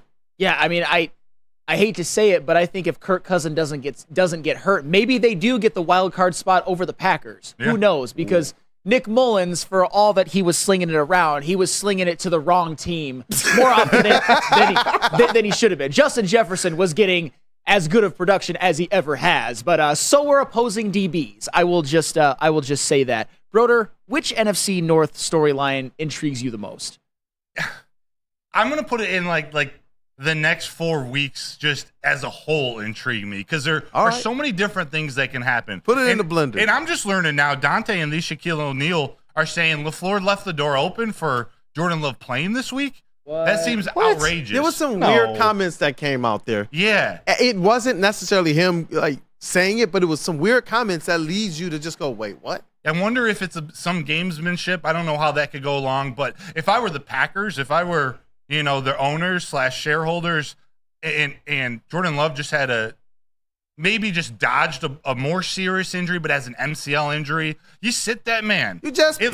Yeah, at least 1 week. But what the Packers have to their advantage, whether he's out for 1 week, 3 weeks, or 6, their schedule coming up is a little soft. They got the Colts this week, which I think are a good team, but then it's Titans, Vikings, Rams, Cardinals. On the Vikings side of it, I always thought that Sam Darnold should have been the starter to start the season, even if J.J. McCarthy was healthy for J.J. McCarthy development purposes, but especially for this gauntlet of a schedule they have, which may not lead to many wins, but you'd probably rather have Darnold in these games than McCarthy. You got the 49ers coming to Minnesota. They got the Texans the week after that. The Packers, Jets, Lions, Rams. That's a stretch. That's a stretch. Now, the team that I wish had that stretch to start a season is a team with the rookie QB of Caleb Williams. They do have to play the Texans this week, but then they got the Colts, Rams, Panthers, Jaguars, Commanders, Cardinals, Patriots. So that defense is nasty, and the defense in Chicago is something that we're going to keep talking about. I don't have faith in Caleb Williams yet, but if you're a rookie quarterback, you want that schedule to start a season. Caleb Williams pulled the ultimate heist in week 1. He was horrendous. He was. All of the doubters, and which I'm not one of them, all of the many doubters looked really smart on Sunday. It is his debut. Like, we're not writing the book on him, but the point is that I, as a Lions fan, am punching air because they got away with it. They got away with it because their Will Levis was horrible, their defense was opportunistic, and their special teams was opportunistic. And yeah, Terrell from FL mentioned it in the chat the other day. The Bears did allow a lot on the ground, and this is something that the Bears were really strong at last year. But I think I'm going to chalk that up to just it being week 1, because a lot of the same cast is back from the team that was the number 1 rush defense in the NFL last year. And as I said, you've got their recent acquisition, Darrell Taylor, having 2 sacks, who's going to be a decent, I think, bookend for Montez Sweat. You've got Gervon Dexter looking like he might emerge. You got Tyreek Stevenson with a pick 6 on top of Jalen Johnson, TJ Edwards, and Montez Sweat. Again, not trying to glaze the Bears. It's just that's precisely why I had them in my top 10, because their defense could be absolutely nasty. And it won them that game. That and their special teams. Caleb Williams and their running game. What do they have? Like 150 yards from scrimmage or something like that? And they still won. They got away with it. And the chat wants us, though, to make sure we do make mention that we're playing Mayo Man. So that does make a difference. Absolutely, it makes a difference. Remember, at the very beginning, I'm like, Will Levis is horrible. I mean, he was that game. He was that game. And the funny thing is, last season, I started to defend him a little bit because Will Levis did have a hell of a debut. But, man, that pick 6 that he threw to Tyreek Stevenson, he should get benched for the rest of the season just for that. They probably still would have won the game if he doesn't do that. He has a photo of the year from that game as well, too. If you see him drop down to his knees after that throw, like, it's, oh my God, what are you doing out there, bro? The Bears, I still think they lose that game if Will Levis doesn't throw that pick 6, because in week 1, NFL debut with Caleb Williams looking that poor, I don't trust him to make a game-winning drive that day. So we should all be MFing Will Levis right now because you gave the Bears a gift. Seriously. An absolute gift. It was a miracle how the Bears whipped them. Oh, my gosh. Weezy D 313. Sorry, Malik Willis and Jordan Love, closer than y'all think. Okay. Pack ain't about to fall off a cliff. What? All right, Weezy D 313. That's I feel the complete opposite. I feel without Jordan Love, they're absolutely effed. But as you said, they've got Bazaway's burner. Yeah, right. They've got the Colts at home. They've got the Titans on the road. I think that's actually going to be a tough game. They got the Vikings at home, and I think a Jordan Love-less Packers team is at a disadvantage against the Vikings, although the Packers are at home. They got at the Rams, still probably no Puka. So if I'm the Packers, if Jordan Love, let's just say, is going to be out for 4 games, if you go 2-2, you feel great about it. Yeah. Hey, that was a great segment, man. I'm fired up for Lions football. Absolutely. I'm also fired up for what's trending. Got to get there in this next segment. Hey, you guys, get those likes up. Thank you guys for supporting us as well. We got through the first like goal. If we get to the second goal, there's going to be some merch for you guys, especially if you're wooing my guy, JB Smooth in the TD booth, our MVP here. Hey, let's get into this next segment. Absolutely. But first, I got to tell you about Dispo. How would you like $10 of free products from Dispo Dispensary? Screenshot this image with the QR code and bring it into any Dispo location, and you'll get a free $10 to spend in-store with a minimum purchase of $25. Visit Dispo Dispensary today or disposhops.com. Dispo Dispensary, your local cannabis plug. Stop searching for a vehicle and start finding one. Les Stanford Chevrolet Cadillac makes it easy. We harness the power of multiple dealerships and own the biggest selection of GM brands in the area to get you the car you need. With the Les Stanford Group, you'll have access to 4 different dealerships, providing you with more makes, more models, and more choices. We're connected to more than 1,000 vehicles, and with so many high-quality CPO vehicles available, you'll find new car quality at pre-owned prices. You can start and end your search at lesstanford.com today. ton of fun, a ton of sports, and a ton of man-meat. Welcome to the Woodward Heavyweights, live daily 5 to 7 p.m. on Woodward Sports. Come to any Lady Jane's Haircuts for Men and claim your throne for a king's treatment from one of our talented stylists. Open 7 days a week, walk in anytime. Just get to a Lady Jane's today and receive a precision haircut, scalp massage, hot lather neck shave, and a hot towel treatment. A haircut should not be a chore. It should be an experience. And that's exactly what Lady Jane's has to offer. Open 7 days a week, walk-ins are always welcome. There's always a location near you. Lady Jane's Haircuts for Men, it's wicked awesome. We are the network for Detroit by Detroiters. Welcome to the Woodward Sports Network.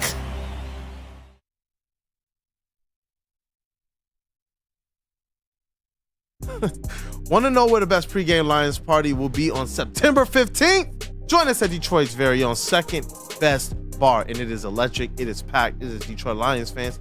You're going to get some rival fans in there too, but it's an awesome time. Located at 42 Watson Street, it's the ultimate fan experience. Enjoy some smooth Tullamore Dew Irish whiskey while watching the Woodward Sports pregame show. Only at Second Best Bar. Come get some. Absolutely. And then Mark White, of course. Dreaming of a new home but feeling the financial pinch? Mark White and Associates, your trusted real estate experts, are here to help. Mark White and his team will pay up to $5,000 of your closing costs. That's right. I said $5,000. Call Mark White and Associates today at 248-290-8242 or visit them at markwhitesells.com. Again, call Mark White today at 248-290-8242 to make your dreams come true. And we are back. It is Wake Up Woodward. You guys already see what's on the screen. Let's get sparking word to dispo, Mr. JB Smooth. Let's do it.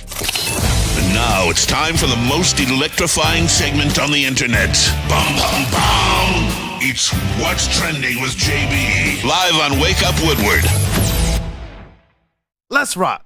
Good job on that, Silent Mike. Y'all heard Silent Mike in there? He said, ladies and gentlemen, Jay Bezos. Yeah, did you guys hear Silent Mike? I heard him. Good job. Hey, I like the nameplate. What's Trending is already starting off fire, man. Let's go. Yeah. Shout out to Silent Mike over there. Man, oh man. Look, I don't know what's going on with my algorithm on Instagram right now, but apparently all I'm getting is girls who are content creators that are basically kind of burning down their kitchen. I don't know what is happening, but I've seen so many of these videos as of lately of girls. So not the OnlyFans. You're getting it's not the OnlyFans. I'm getting this of like them burning down their kitchens from cooking. Like, what is happening right now? Yo, that's crazy. What is happening on I got Silent Mike to talk. That's all that's just been on. Most people I talk to, they're like, you know what, man? I had to put X down because my feed is nothing but OnlyFans girls. My fan JB was like, mine is girls burning the kitchen down. At this point in time, I wish it was OnlyFans girls. Now I just got constant videos of just girls burning their kitchen down for some reason, just for content. I don't really know. But. You know, I gotta ask Silent Mike, is that like your wife, or can your wife throw down in the kitchen? My wife can cook. Good man over there. Good man. Shout out once again. Broder, man, I gotta ask you, is this the most disrespectful thing a batter can do to a pitcher when he's up at the plate? Oh, yes. What? This isn't softball? No, this isn't softball. Wait, why is he running to first base? Well, he just threw the ball to the open and then just ran to first base. That should be like like isn't that an out? Whatever it's called when you can't lean into a pitch. Was he leaning in? No, but like it's like the same thing. You just caught. I don't know. I've never seen that before. That's crazy. That guy couldn't have been throwing that hard. I'd have to see from the other angle to see if it was going behind him. He just take a little step, a little flinch back. What are you doing if a batter does that to you? I'm throwing the next one behind the batter. There you go. No, moving a little closer. A little chin music. Shout out. Hey! Shout out to chin music. Shout out to chin music. Shout out to chin music once again. Man, oh man. Brother, I got to come back to you once again because you know what? I think we're just adding to your harem of women. So, you got Lizzie from Canton. Shout out. You got Hawk Tua as well. Hawk.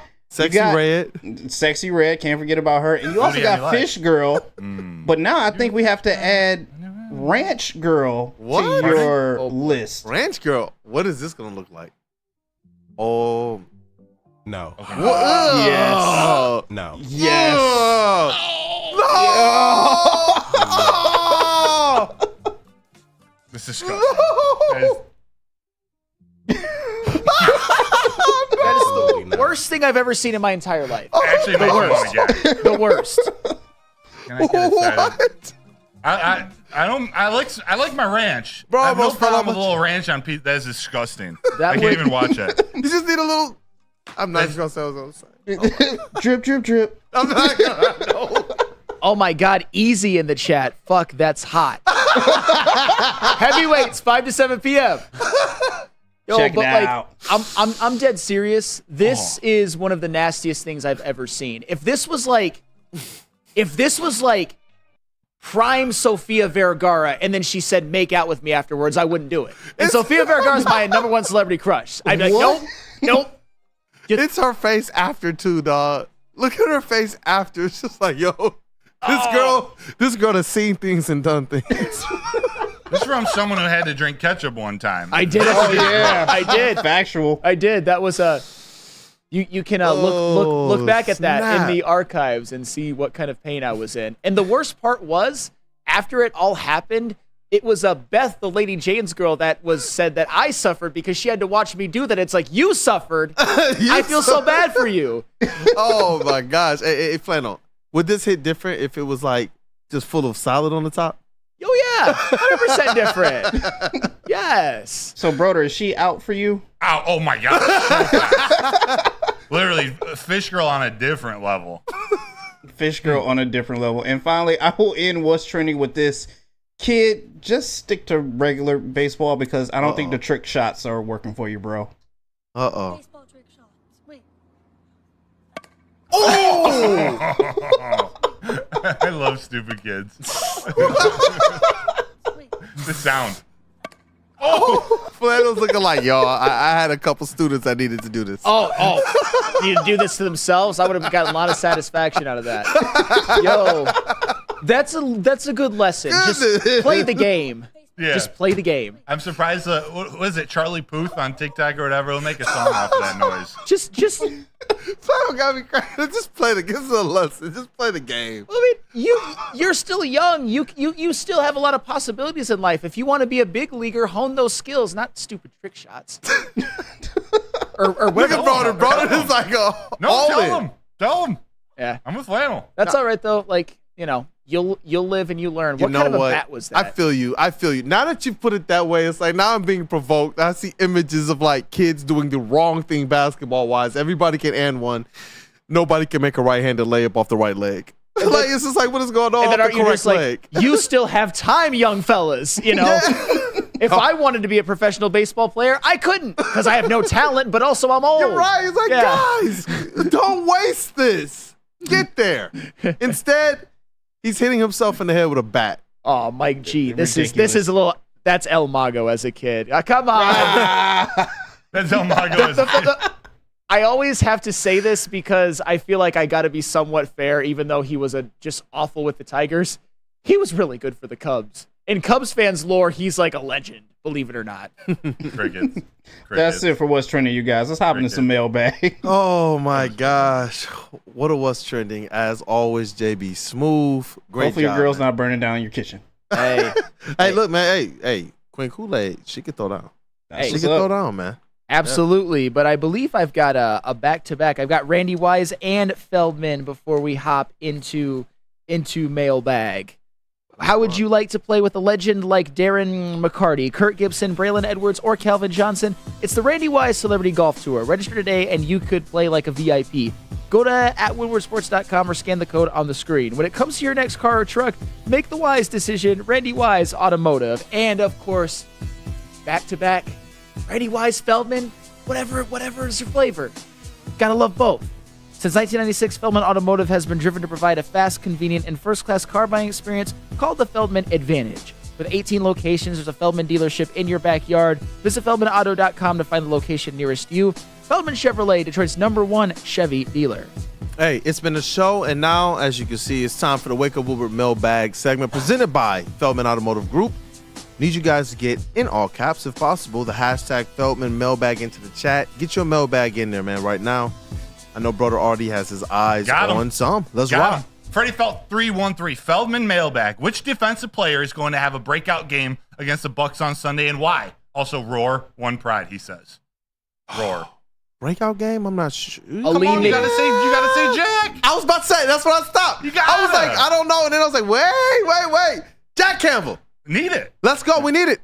Alex Anzalone, he showed up in week 1 and said, green dot, Jack? Try better next time.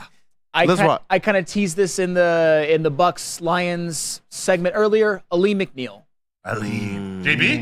JB? More beef. Give me Jack Campbell on this one. Give me Jack Campbell on this one. He's got to have a breakout. We need the Dick Campbell shirts, man. We need it. Exactly. Need it. I'm not going to give mine because it's in the next question. From Ed O'Neill, Feldman Mailbag. If Levi O hits and pushes 8 sacks with Aleem pushing 8, will the 21 draft class be the best in Lions history? Yes. Yes. Will it be even close? Yes. It won't even be close. You got Panay and Amon-Ra on top of that. On top of Derek Barnes, on top of Ife Melifonwu. I don't think I'm missing anybody. But Malcolm Rodriguez? That was 22. Oh, might be. Yeah. We got some Brian Branch love in here, too. Yeah. Mitt May thinks Brian Branch, just a fan, Brian Branch. Got some Brian Branch love. He's that guy that just kind of seems to fly under the radar sometimes. Eric Allen says Arnold is getting his first pick Sunday. Ooh. Love the sound of that. That would be nice. To see it. That would be picking off Baker. Oh. that was like the Neil and Sean. Like, please.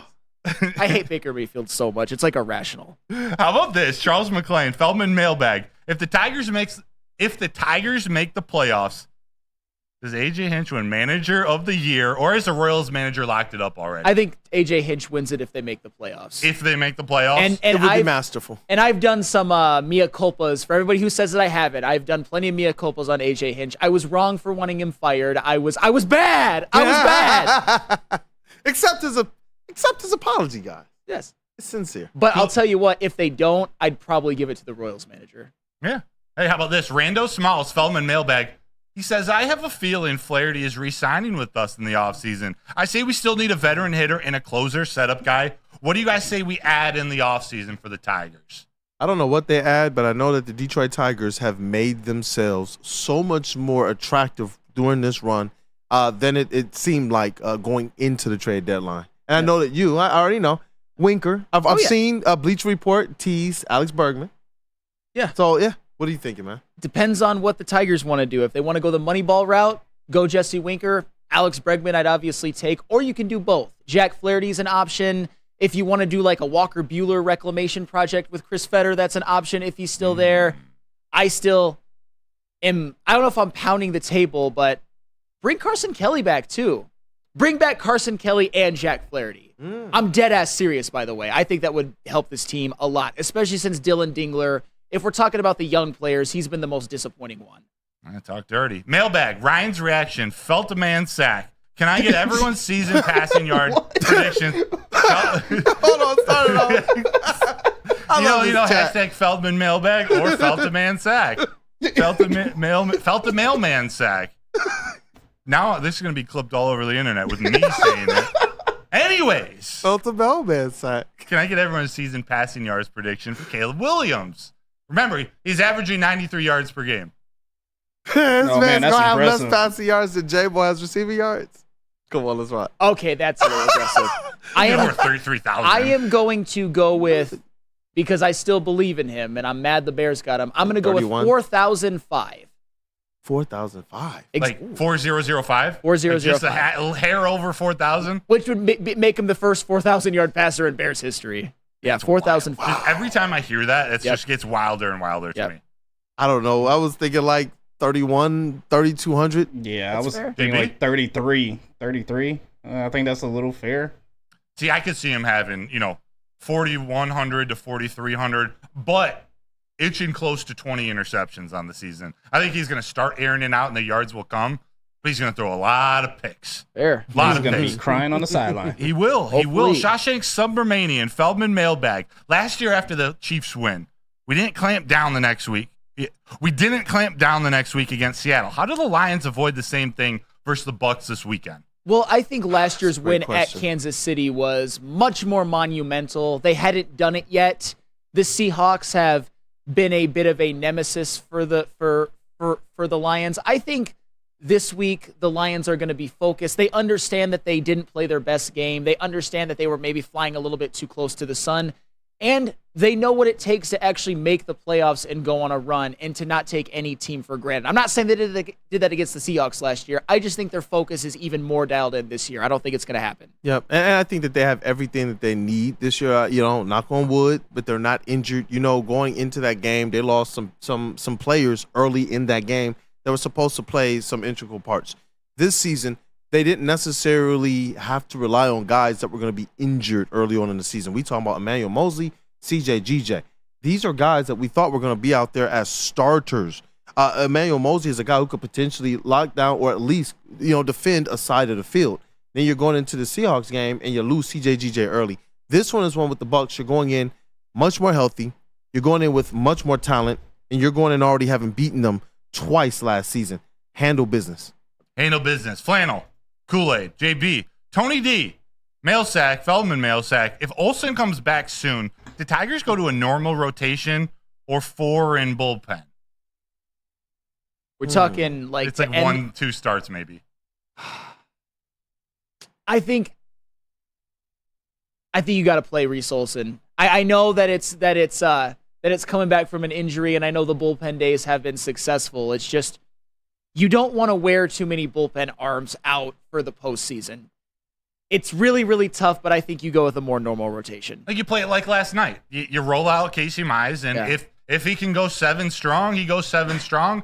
If he runs into a little trouble, the leash needs to be short. Yep. Every single one of these games is important. Leash needs to be short. That's a good way to put it. And that's important, too, because early on in the season, one of the things we said A.J. Hinch should be able to rely on is his relief pitching. Being able to go not just get to 8th, 7th, 8th inning and then hand it over to your closer, but to be able to depend on your long relief pitchers. And if you can get 4 solid or 5 solid innings out of Mize, and then it's time to pull the plug, I'm okay with that going down the stretch where you're looking for every single advantage you have. Oh yeah, 5 innings from a starter. That's like might as well be a complete game for what the Tigers have been dealing with lately. Yeah, if you could squeeze that. Last question for you, Flannel, since you're not going to be here tomorrow. Chuckle Cheese, Feldman mailbag. With Reeder playing, how big of a game does Hutch have against the Bucs?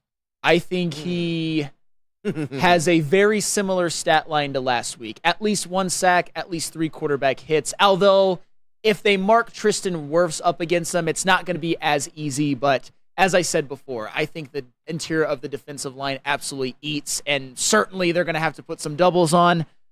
Hutch one-on-ones, I'd even take Hutch. I'd even expect Hutch to win a good, I wouldn't say majority, a good part of his one-on-one matchups with even a Tristan Wirfs. Sometimes, especially with things you love, I notice you try to be measured and fair and balanced.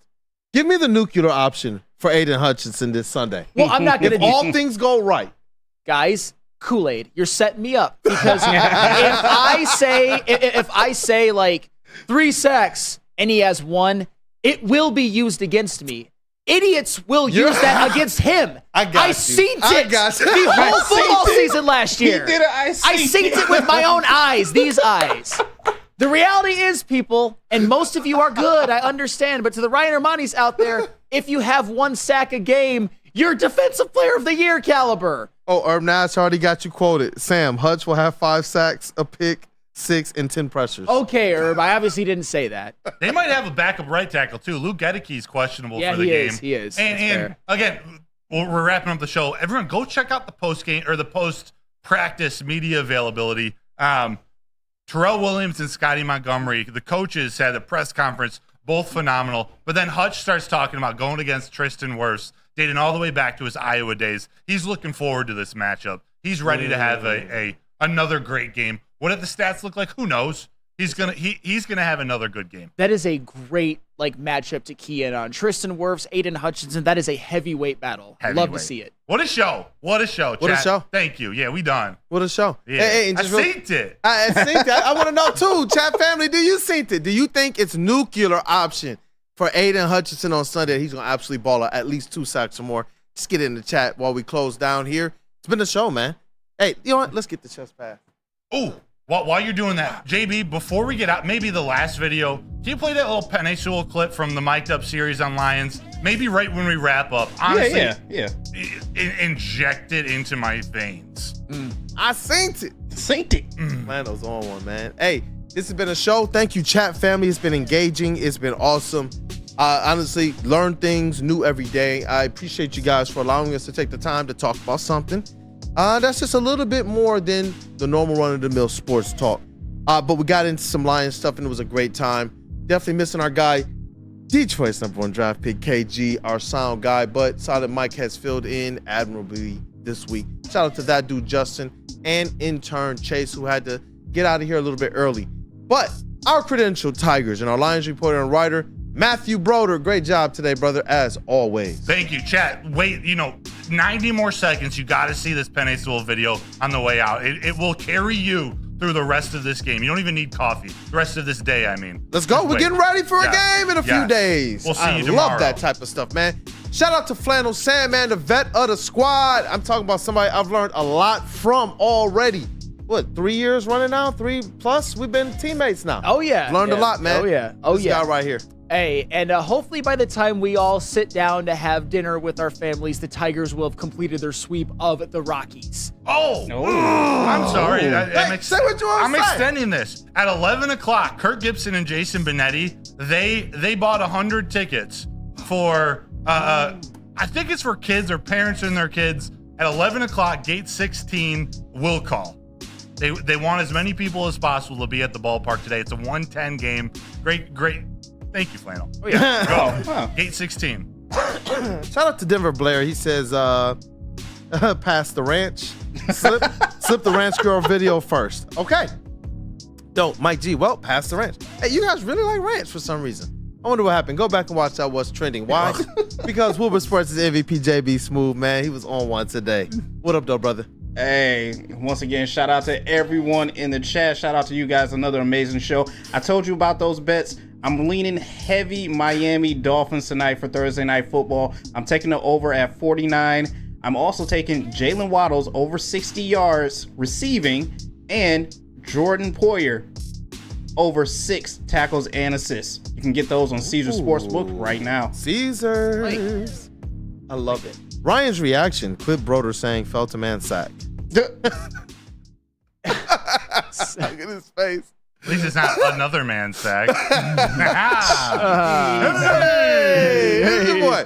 Brandon, a.k.a. Detroit Kool-Aid, your credential pistol reporter and writer for the network. And shout out to Denver Blair without the cap. You already know, Black Bruce Wayne, man. The Dark Knight. It's been a show. It's been an awesome time. And chat family, as always, you guys are the most important part of this thing. I hope you guys have a blessed day. And thank you for supporting Wake Up Woodward and Woodward Sports. Stay tapped in. That's right. It's time to f***ing leave. All that f***ing work is for this right here. It's for this right here. We're not the same. This different around here.